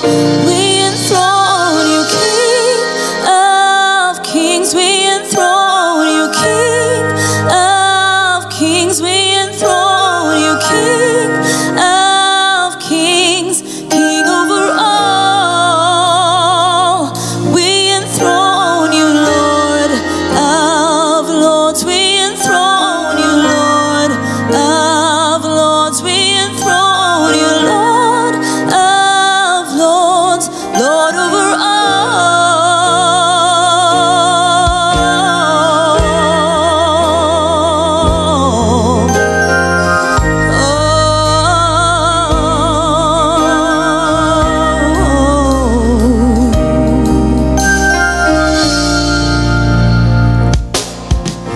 No field wonder, we bow down, along with the angels proclaim, hallelujah, you are holy, forever and ever be lifted. We enthrone you, King of Kings. We enthrone you, King of Kings. We enthrone you, King of Kings, King over all. We enthrone you, Lord of Lords. We enthrone you, Lord of Lords. We enthrone you, Lord of Lords, Lord over all.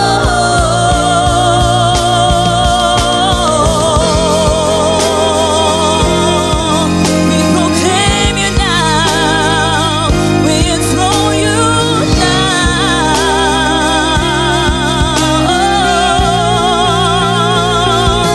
'Cause you are mighty, you are holy, all deliverer, my strong tower, magnificent in all your ways.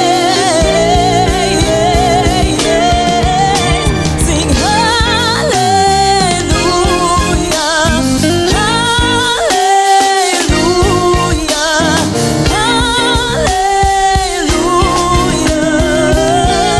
hallelujah. And hallelujah,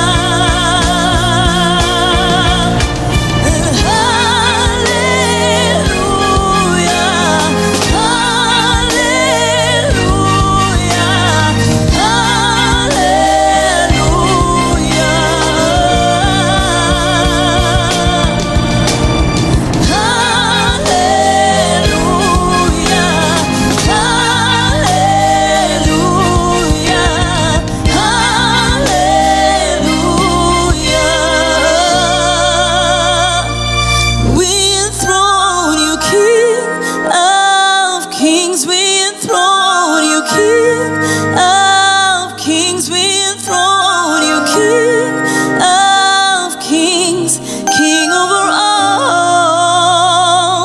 We enthrone you, Lord of Lords. We enthrone you, Lord of Lords. We enthrone you, Lord of Lords, Lord over all.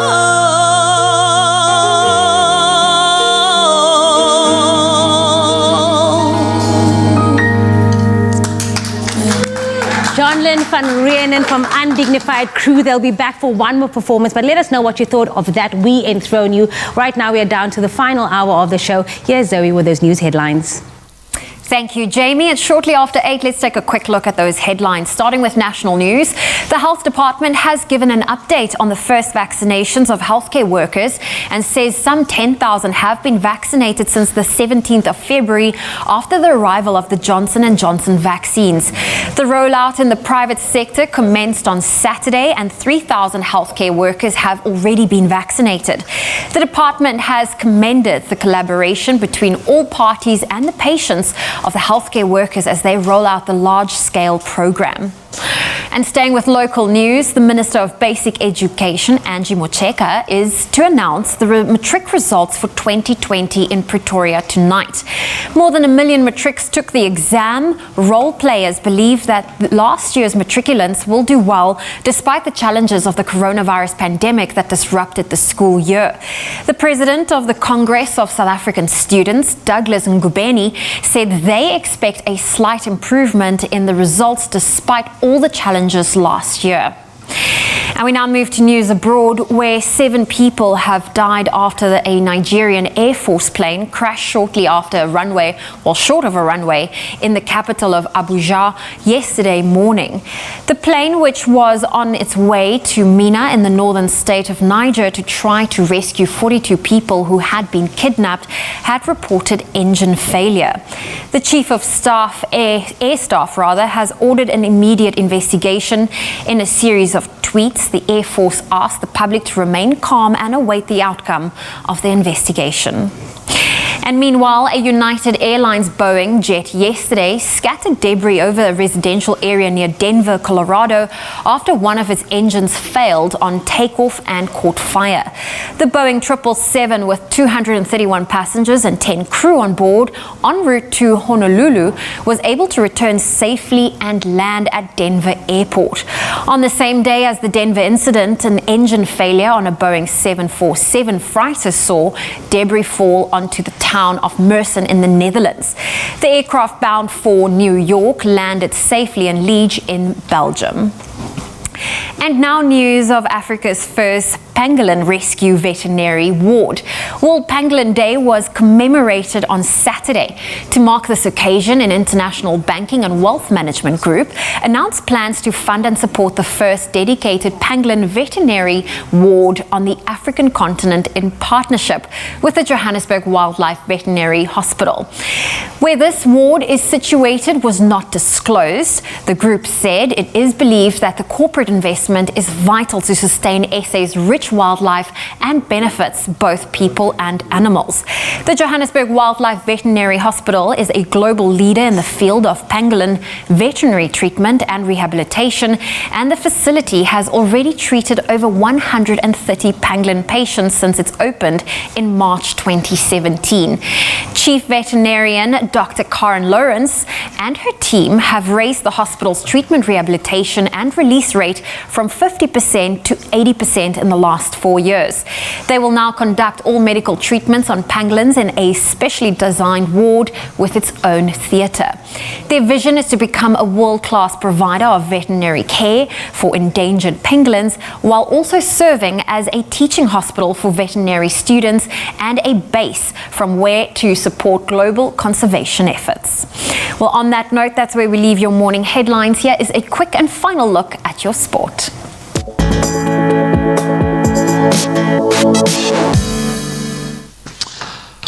Thanks so much, Zoe. Let's start with tennis news. Japanese tennis sensation Naomi Osaka beat American Jennifer Brady in straight sets, 6-4, 6-3, to be crowned Australian Open champion. This was Osaka's second Australian Open winner and her fourth Grand Slam title. I'm sure many more still to come. In the men's singles draw, Novak Djokovic beat Russia's Daniil Medvedev in straight sets as well, 7-5, 6-2, 6-2, to record his 9th Australian Open win. Then staying in Australia, the opening round of Super Rugby Australia saw victories for the Reds. Very impressive win there, and the reigning champions, the Brumbies.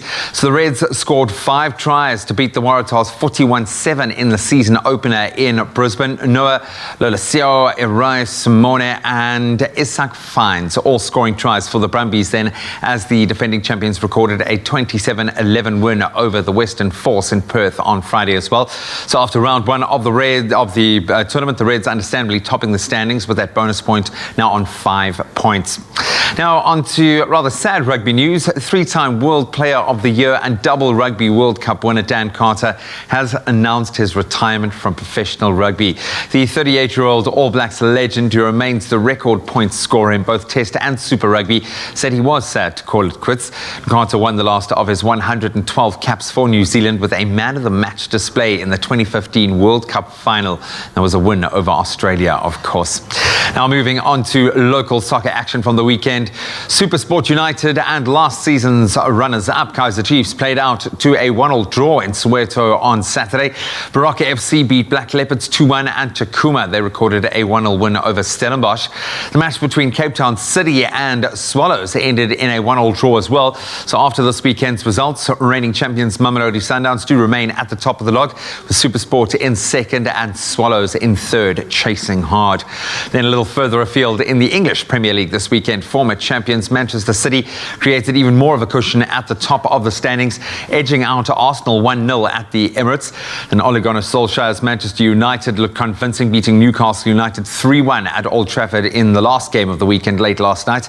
And Leicester City, they beat Aston Villa 2-1. So the Red Devils and the Foxes now level on points, in fact 49 points in second and third place respectively. The defending Premier League champions Liverpool, however, were stunned at home when they suffered a 2-0 defeat at hands of Everton in the Merseyside derby. In fact, this was the first time Everton have won at Liverpool since 1999. That's a wrap of your sport for this morning. Let's take one last look at some of your beautiful skies and get a take on the weather.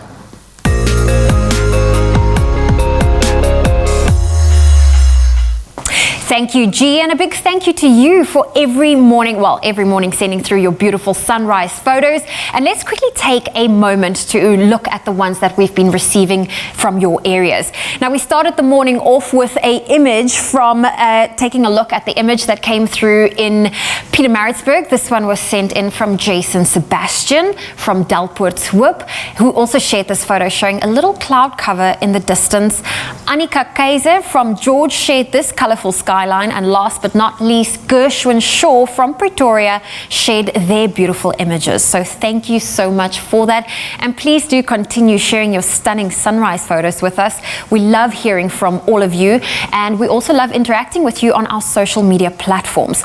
All you have to do is head on over to the Expresso Facebook page to share your photo.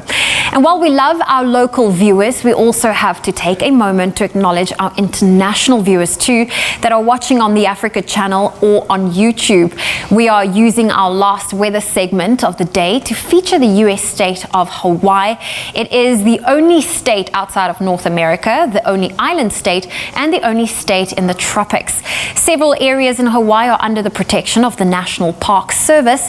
Honolulu can expect a breezy day with partial sunshine and a maximum of 28 degrees Celsius. Well, here's a quick news update for you. The relief organization Gift of the Givers says it will urgently intervene to assist with the water crisis in Makanda. That's in the Eastern Cape.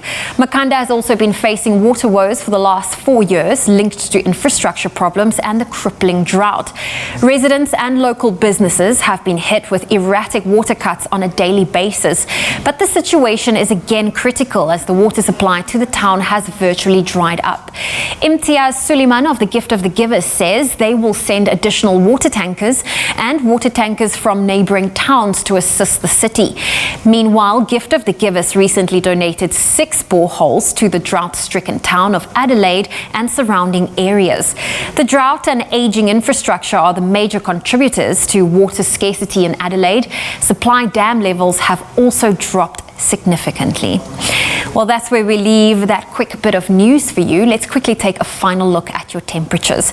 If you're in Polokwane, a low of 18 with a high of 25. Thunder showers in Mbombela, 20 with a high of 23. Pretoria, 18, 26. Johannesburg, 17 with a high of 24. If you're in Mahikeng, 18 is your low, 26 your high. Klerksdorp, 18 met 'n maximum van 26. Kimberley, 19, 27. Bloemfontein kan bietjie reën verwag met 'n minimum van 15, 'n maximum van 24. Richards Bay, partly cloudy conditions with a 65% chance of rain, reaching a high of 25. Pietermaritzburg, 22 is your high with a 63% chance of rain. Durban, wet conditions, 23 with a high of 25. Mthatha, 15 with a high of 23. East London, a low of 19 with a high of 23 for today.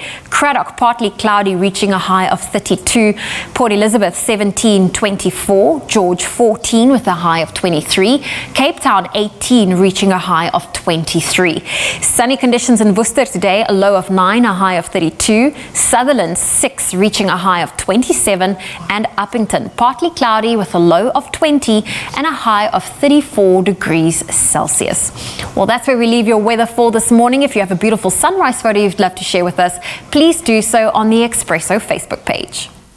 Well, Asha Dulab has stepped in, which means one thing, it's relationship time. We're going to delve into something really interesting this morning, and we've invited a beautiful couple. In just a moment, they're going to be sharing their unique love story. Turtle Rasmus Williams and Wilson Williams share an age gap of 51 years, and they have found love, and we're going to get into that dynamic in just a moment. Free as a breeze is the new Suzuki Vitara Brezza. Now, the dream of owning this freshest SUV is as real as the touch screen with reverse camera and automatic climate control that make you right at home in the sun or in the snow. Starting at 244,900, it's got looks to burn, practical options from cooled upper glove box to keyless entry with push start LED projector headlamps with daytime running lights and cruise control. In your new Suzuki Vitara, it just gets Brezza.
It's my feel-good breakfast show.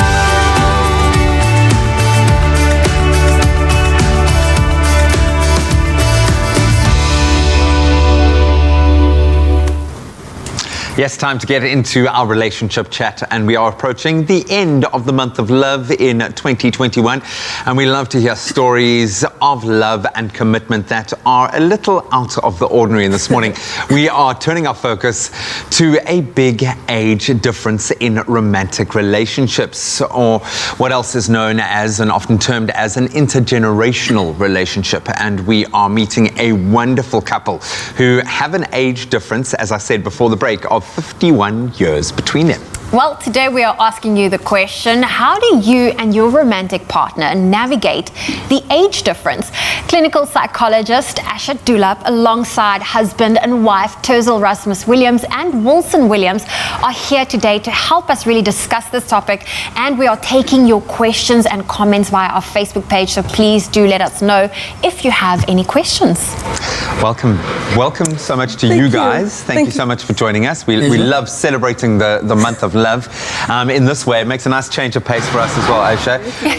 We've dealt with so much COVID-related content, so this makes me feel good. I'm gonna start with you, Aisha, but please, guys, if you want to weigh in at any time, I know Turzel was so prepared. He even came with notes this morning because he knows that he's representing. You mean Wilson? Yeah, he's representing all mankind at the moment here, so we really appreciate that. But I really am looking forward to getting into this. Why is there so much interest in an age gap? People are people, and we would think that we'd be able to move past that quite quickly, but there is a huge amount of curiosity around an age gap, especially an age gap, it must be said, of 51 years. Well, let's start with the words of Mark Twain. You know, age is an issue of mind over matter. So if you don't mind, it shouldn't matter. But it does matter for many people. So because I think that we are quite conditioned in our mindset of what's age appropriate. And, you know, when anything that is out of the norm catches a lot of attention. And it does lend itself to some prejudice and stereotypical remarks at times. But it's all about a blend and a union of genuine care between two individuals. Like we can see Ursula and Wilson here, a beautiful, authentic relationship where they have found love, because after all, we all just want to feel loved. We want to be able to love each other and receive love. And this is what we have here. But it does draw a lot of interest because it's out of the norm of what we used to. And that connection's so important. And I feel like, Turzil, you probably have had many people ask you to reiterate your romance story. But please tell us, if you don't mind, like what was it that drew you to Wilson, and what was that initial spark like for you?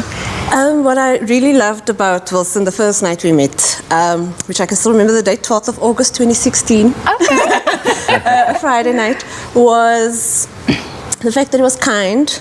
And he was just courageous in the fact that, I mean, because we met at a dance and he literally walked across the dance floor to me. And he always likes to say, he walked literally into my life. And so he was just courageous but kind and gentle. And I said, yes, you can sit by me, because I was alone, we were both alone. And I just felt safe and just safe with the man, yes. And I think anybody wants to feel safe in a relationship. Yeah. As I mean, Asha, and I mean, Wilson can attest, he feels safe with me. Even with my youth and my exuberance. So. Hey, maybe we all need a little exuberance in life. Wilson, when did you know Turzil was the one to marry? When was it clear that was the next step in your relationship? Yeah. We met the Friday evening. And the Saturday afternoon, we went to sit at the beach in her car. And after talking a while, she was asking, what am I doing here with you? What do I really want from you? You so old and I'm so young. And then I said to myself, I think this relationship is not going to last. And I said to her, please release me, let me go. And I went away there, and I thought I won't hear from her anymore. But to my surprise, the next day, she invited me to go with her to Mug and Bean. And after that, we went to the beach. And there, I found that the 3 months that we were in our relationship was a bit short. And she asked me, will you marry me? I had go girl. And I said to myself, the time is a bit short, but our love grew quite a bit in that time. And I said to her, of course, I would like to marry you. And because of that, it came out of her own mouth. I thought... I don't think you had a choice, buddy. I don't think you had a choice. I said, yes, I will do that. I love that. Oh, that's brilliant. I think there's a lot of people, you know, they live their whole life and they wait for that connection that the two of you have. We are going to continue this conversation with Asha and as well as with the two of you, and we want to hear a little bit more about what the family and friends have had to say about this beautiful union. And of course, if you have a comment or a question or would love to be part of this conversation, make sure you head on over to the Expresso Facebook page. We are taking your questions. We have Asha here to answer them.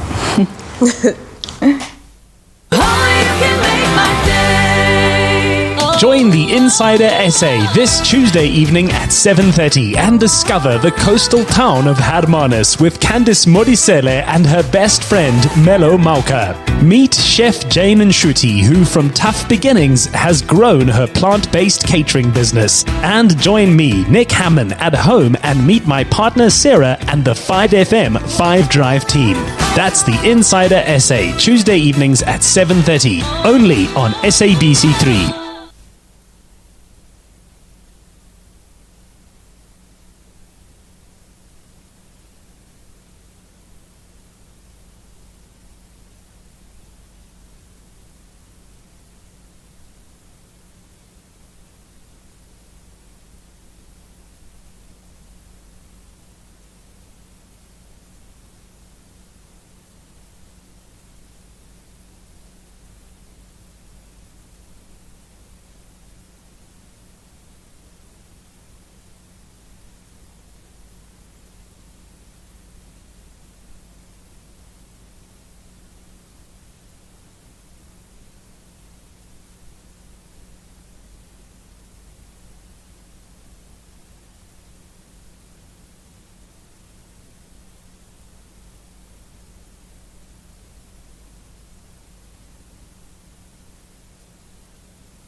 It's my feel-good breakfast show.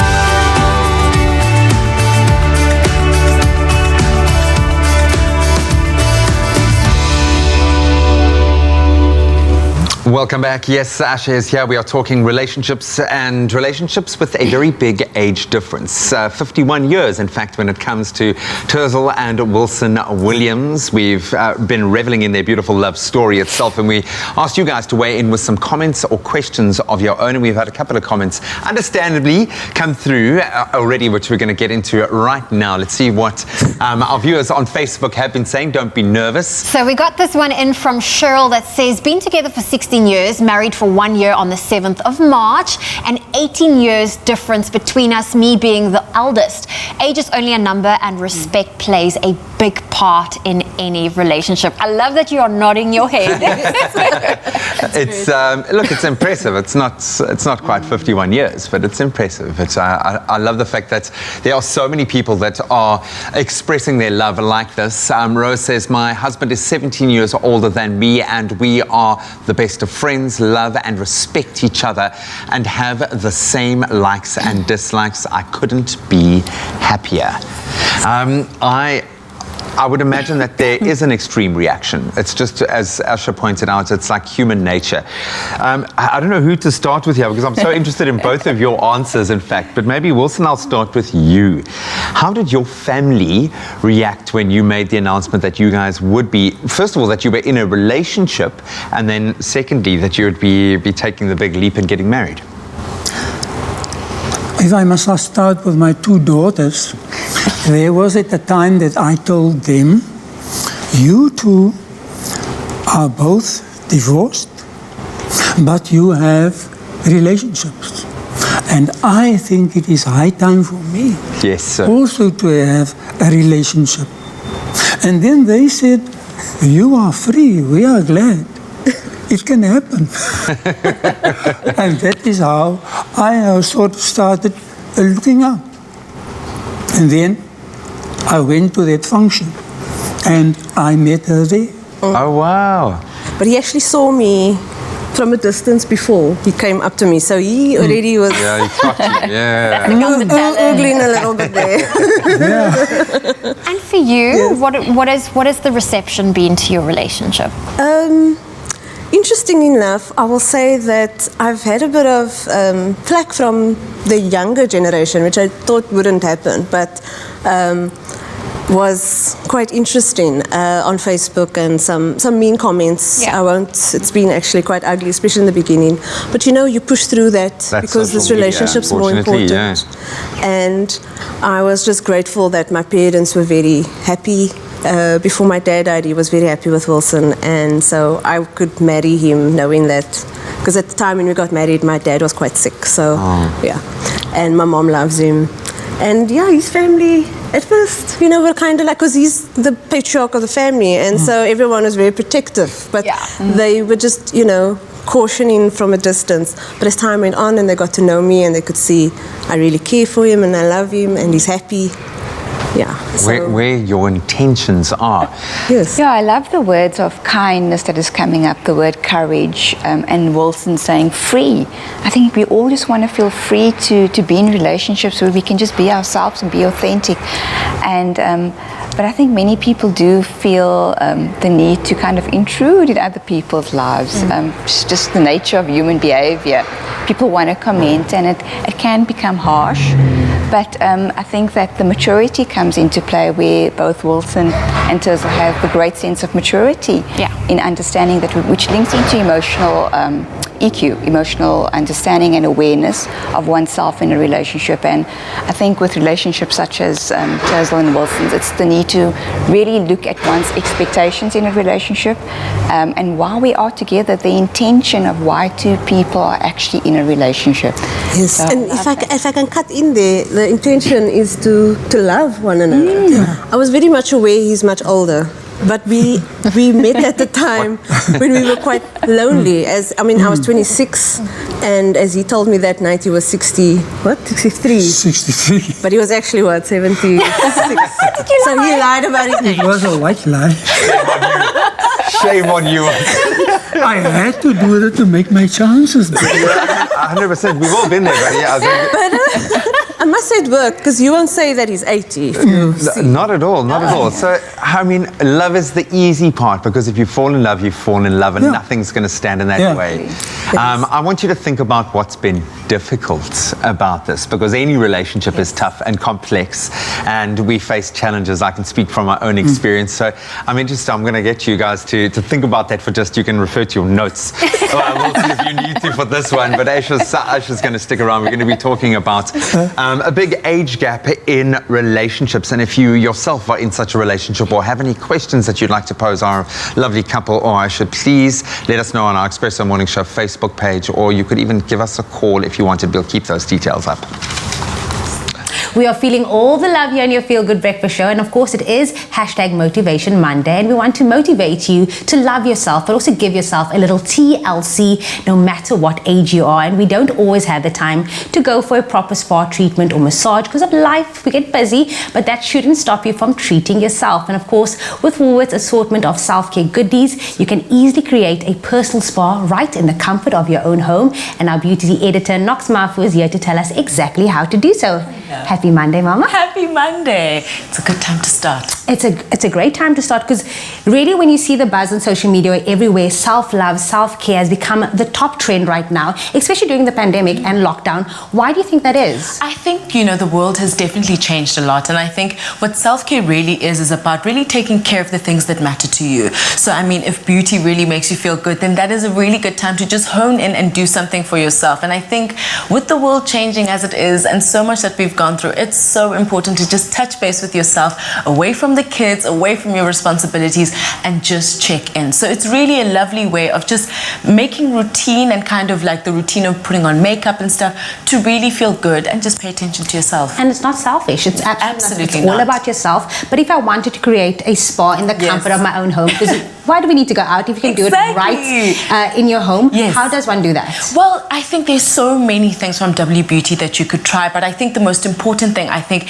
is to change the air in your space and then obviously deal with the face and the skin. And I've got 3 products that genuinely do this so well, right? I get excited. I love it. So we've got the air diffuser here, which is really great. What I love about a diffuser, if you like walk into my house also, like there's that diffuser smell immediately, because it does that natural element of really changing the air. The smells are really calming, and they've used a great combination of scents and oils that can really keep you relaxed, and there's such a range of flavors and notes to choose from. So I really kick off setting up the space. Let's make it smell good first. And then when we go off to our face, I love to do a bit of a mask, and you can use the W Beauty Oil Control one, which is really, really great. It's got your vitamin A, your E, and your C, which are all very good for getting to the bottom of the skin, clearing impurities, helping with boosting, you know, the skin's natural kind of elasticity, which I love. And so if you've got oily skin, this is for you. So this is for you. This one's mine. So what I love about it, it's actually so easy to put on. So you would put it on like cleansed skin. I'm gonna open it for you, but you must take it out. So you'll see there's a lot of product in there. Whoa, it's like slimy. I love these because it looks so cute. It looks so cute. You look scary when you put it on, which you won't do now. But on cleansed skin, you would just put that on and obviously make sure the product stays. And with the residue that you have on your skin, then after leaving it for 10 minutes, you then can just make sure you wipe it all in, and then you're good to go. But also to scrub the skin's body. Let's put it on here. I love the texture of it as well. Put it here. Okay, cool. And then I love this range, right? So this is the Charlotte Rays Natural Salt Scrub.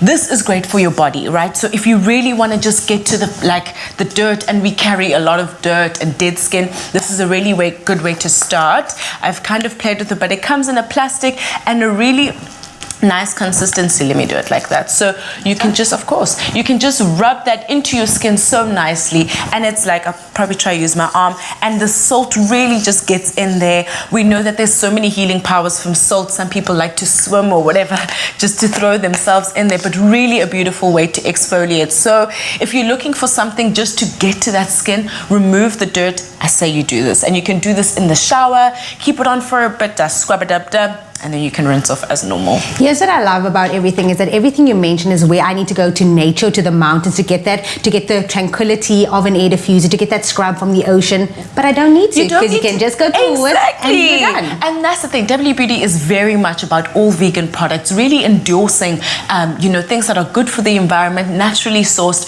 So these items are also speaking to those elements, and you get to relax, which is amazing. Knox Mafu, always good to have you with us here on your Feel Good Breakfast Show. And of course, who knew creating a spa-like home experience could be that easy? You can of course shop all these self-care goodies at Woolworths in-store, online, or on the Woolworths app.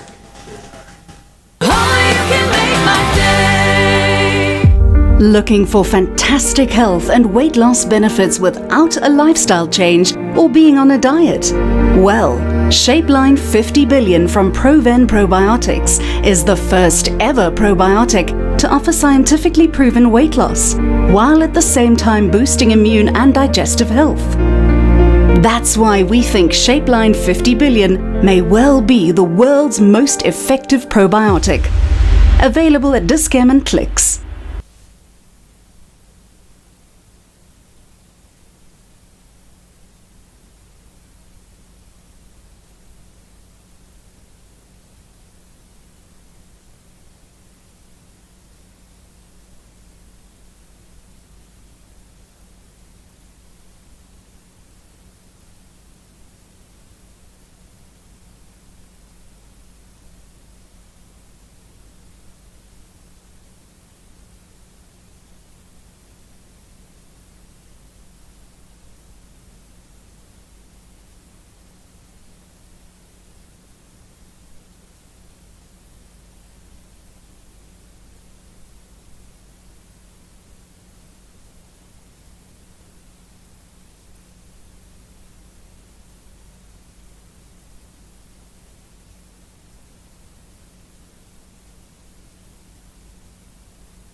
It's my Feel Good Breakfast Show.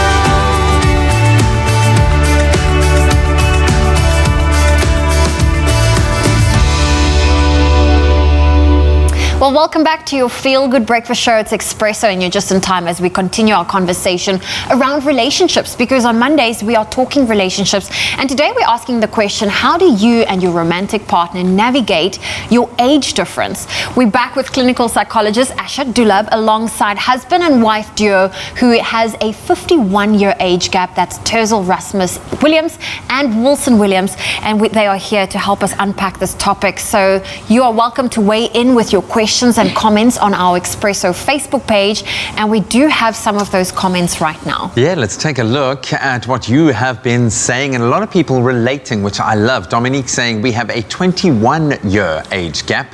He's 61 and I'll be 40 in March. Simply put, works for us. Works for us. Isn't that the most Full stop. important? Yeah. Needs to work for you. Do we have another comment? Yes, we do. From Kim, that says, my husband and I have a 28-year-old age gap. Love does not ask for age. When there is love and understanding, that is the fundamental of a partnership. The life you build together, and the important factor, as long as there is respect. There we go. Beautiful. Yep, respect is key in any relationship.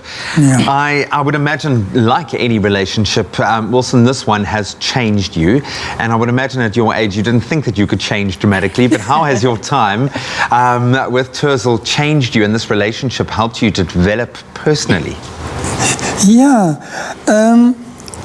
she being a student at the time, a varsity student, I knew that she was going to have a lot of young friends.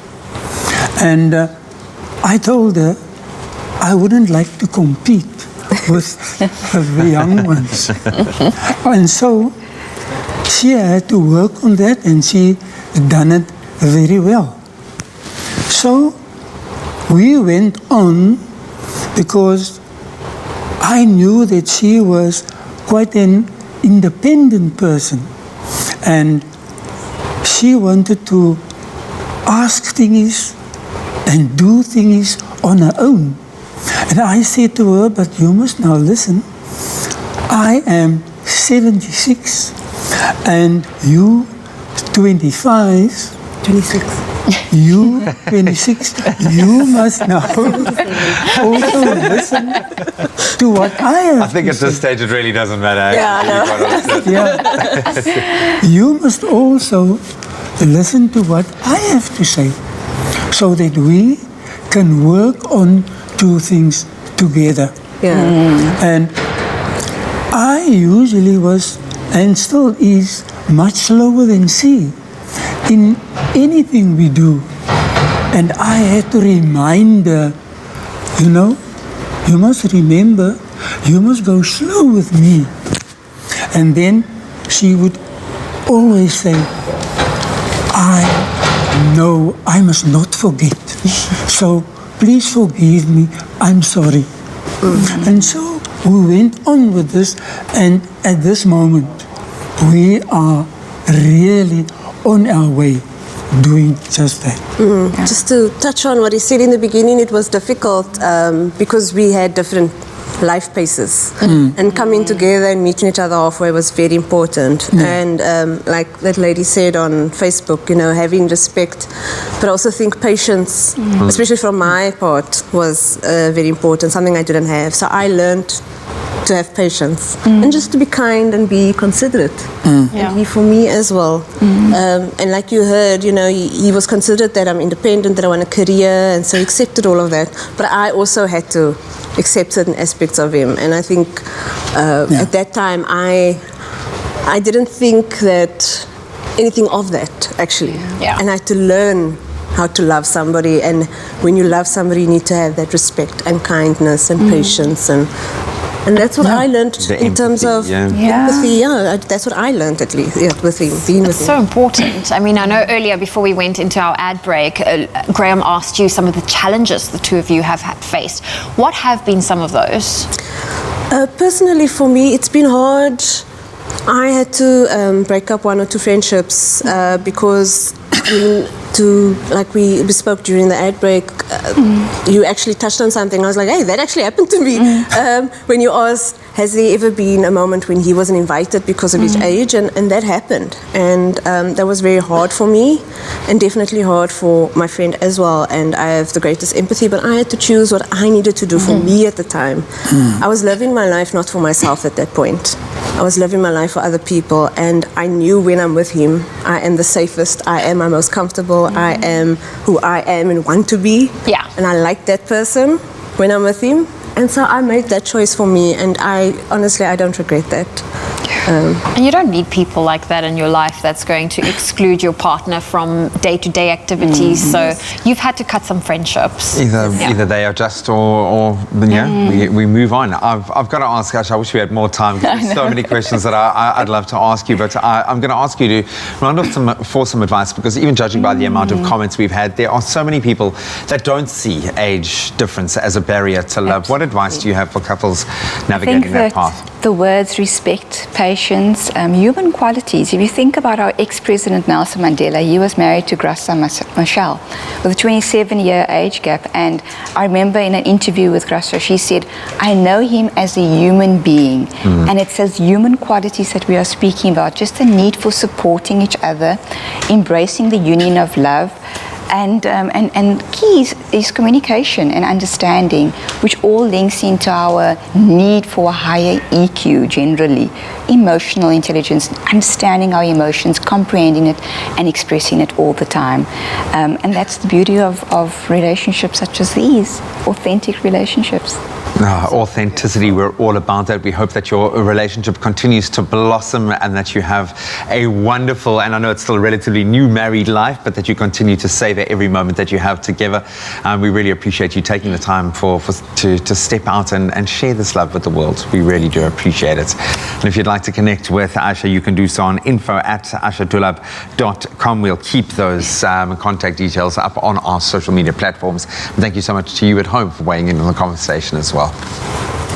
Love is so beautiful. Such a beautiful thing. So satisfying. And also equally satisfying, or maybe not equally, but very, very satisfying, is a satisfying for a craving for a sweet baked treat that doesn't need to be complicated. In fact, it doesn't even need an oven. That's what we're about to show you this morning. Our Clover Classic Microwave Stone Fruit Tart is a timeless taste classic that can be ready within just minutes. And the proof is in the pudding. Ryle and I are going to be bringing this to life. Ryle, you're looking very confident because you know this is your thing. This is your vibe. And it's easy, Tubbs, and you're going to see it right now. And you and I are going to do this together because we don't need like pans and a lot of heat on you. Just a microwave and a few bowls. Brilliant for someone like me who isn't that advanced. You and I, we're going to love this. All right. So I'm going to do step one, and then I'm going to ask you to help me with step two. All right. And what I'm starting with is the beautiful good stuff that's going to be inside of this mix. Right. So I've got about a half a tin of condensed milk, and then our hero ingredient over here, obviously our dairy snack, we're using our Clover Classic.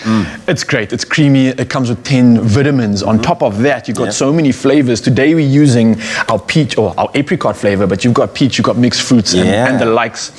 And 10 of course, vitamins, a source of 10 vitamins. That's actually absolutely incredible. So, proof is in the pudding, like you said. Yes, let's see you and make here's it. half of that proof. So I'm putting in basically 500 grams or about half of my tub over here. I've got a kilo. It looks so good. The smoothness. You just like look and you see this like silky, velvety classicness. And another little tip, if you really want the most express dessert that you're looking for, is take a spoon. Exactly That's exactly what I would do. You got me, right? I love that. So the condensed milk goes in now. So I've just got about half a tin, like we said, and this is where all the good stuff and all the sweet stuff gets involved. And now, simple as this, we're just going to mix it up, Tubbs. While I'm mixing it up, I'm going to ask you to get into step number 2 for me. Cool. So we got some coconut biscuits crushed in here. You want to make sure that they're all nicely crushed. You don't want big lumps on there. What we've done is we've melted some Clover Classic fat spread here, right? So we're just throwing in there. I must say, I love this fat spread. It's so creamy, and the fact that they've reduced it by like up to something like 40%. Yes. You don't even notice, but yet you're getting all that goodness. You're getting I really love it. That's necessary. So we're getting all of this to, this is a word that Nicole, our kitchen fairy, taught me, to emulsify. Emulsify. Don't ask me like what it means, but this is basically Are you emulsifying right now? I'm emulsifying this. So I'm seeing Tubbs like some some of the stuff's getting a little bit moist, some of it's still dry. I'd imagine you want to get it all. You want to make sure that you are really getting all of that moisture in with every bit of it. You don't want any of it dry. Okay. You want a really good, perfect consistency, and it's something I always say. I know you and your consistency. Mr. Consistency. So then I'm going to himself, throw this in to here. See how quick and easy it is to do. But what you want to do is you want to make sure that it's nice and flat. So I'm going to take this and I'm going to flatten all of this. Okay, now it's taking some shape. It's reminding me of a dessert I remember when I was a kid. Yeah? We always used to put biscuits and throw like some jelly and some weird things. And and make like a whole thing, like a whole mix of everything. I think it was something, it's not the same, but I think that was more of a trifle than what this is. And this is more of a tart. Yes, but it's reminding me of my childhood nonetheless, so I love that. I'm not complaining. Well, Ryle, anything that reminds you of your childhood is always good, right? Never a bad idea. Yes. So you've got that there, done, and it's flattened. Done. So there you go, guys. As simple as that. If Tabiso and I can do this, then you have no excuse. You know. So Tubbs has done his beautifully laid and flattened out our base. You can add more. You can add more. Play with the biscuits. Get as much biscuits. Also, if in you're there someone as that what likes a crust, you can put it all the way around the edge. around. I know some people love just tucking into a nice, juicy, creamy, moist inside, and then you got that crust on the outside. So here comes the main stuff. This is the pour, and we want to really spread that out, get it nice and even. All the way through. Yeah, it's smelling like dessert already. I think that's that condensed milk, just amplifying this beautiful flavor here of this dairy snack. So once again, we want to even that out, sift it out, and the job is not done yet, although it does look like it, Tubbs. Yeah, and it smells like it too. Yeah, this is where we can get creative. And I know, I would ask you, what is like one of your favorite fruits when it comes to dessert? I love figs, eh? Figs? Figs. Okay, I'll go for figs. Good. There's something romantic about figs, let's be honest. I don't mind a fat, juicy fig, man. That's always good. So throw some figs in here, throw some fruit just to top it off and get Nicole Snelling on this and really make it a food stylist treat. And then, as simple as this, you pop it in the microwave. Yeah, that's what it looks like in the end. 5 minutes after the micro. And what have we got there in terms of fruits? Let's see. So go check it out. I think we do have one of your favorites. Yeah, you see, we've got some figs. This is good. This looks really good and ready to go. It's refreshing, it's stunning, and it's the taste that's going to take you back. That's the whole thing about classic. If you want this recipe, please go on our website. It's expressoshow.com. 5 minutes is really good and done, right? 5 minutes. If Tubbs and I can do it, then so can you. And if you want a recipe recap and see how it was done, check this out. Bring that thing.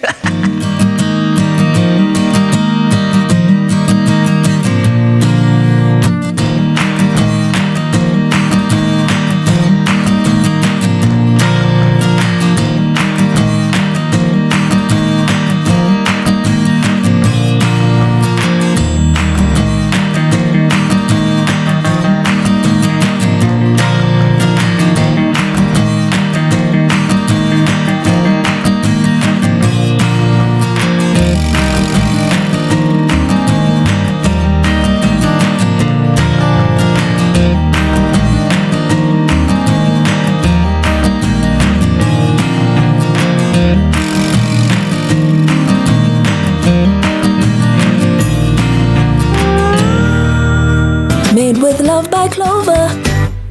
Only you can make my day. So, we've had classic fashion from Timby, classic cars, thanks Chad, and we've seen classic hairstyles. And you, Michael? Classic. A classic range from Clover. Timeless taste. Made with love by Clover.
It's my feel-good breakfast show.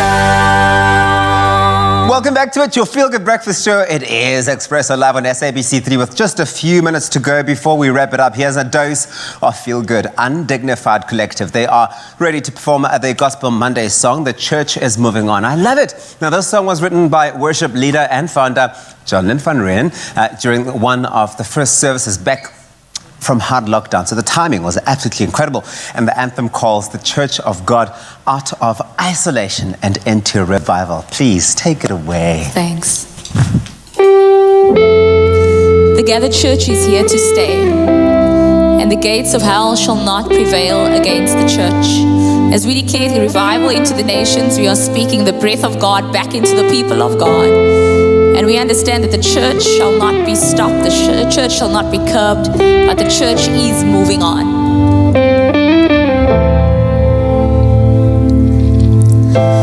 We bow down as we seek your face, and we fall down in sweet surrender. And you're making beauty for ashes as we fall down. So bring me to my knees again. Bring me to my knees, oh Lord. The church is moving on. He's moving on. He's moving on. The church is moving on. He's moving on.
Celebrate the month of love with your family favorites. Made with love by Clover. Another feel-good production.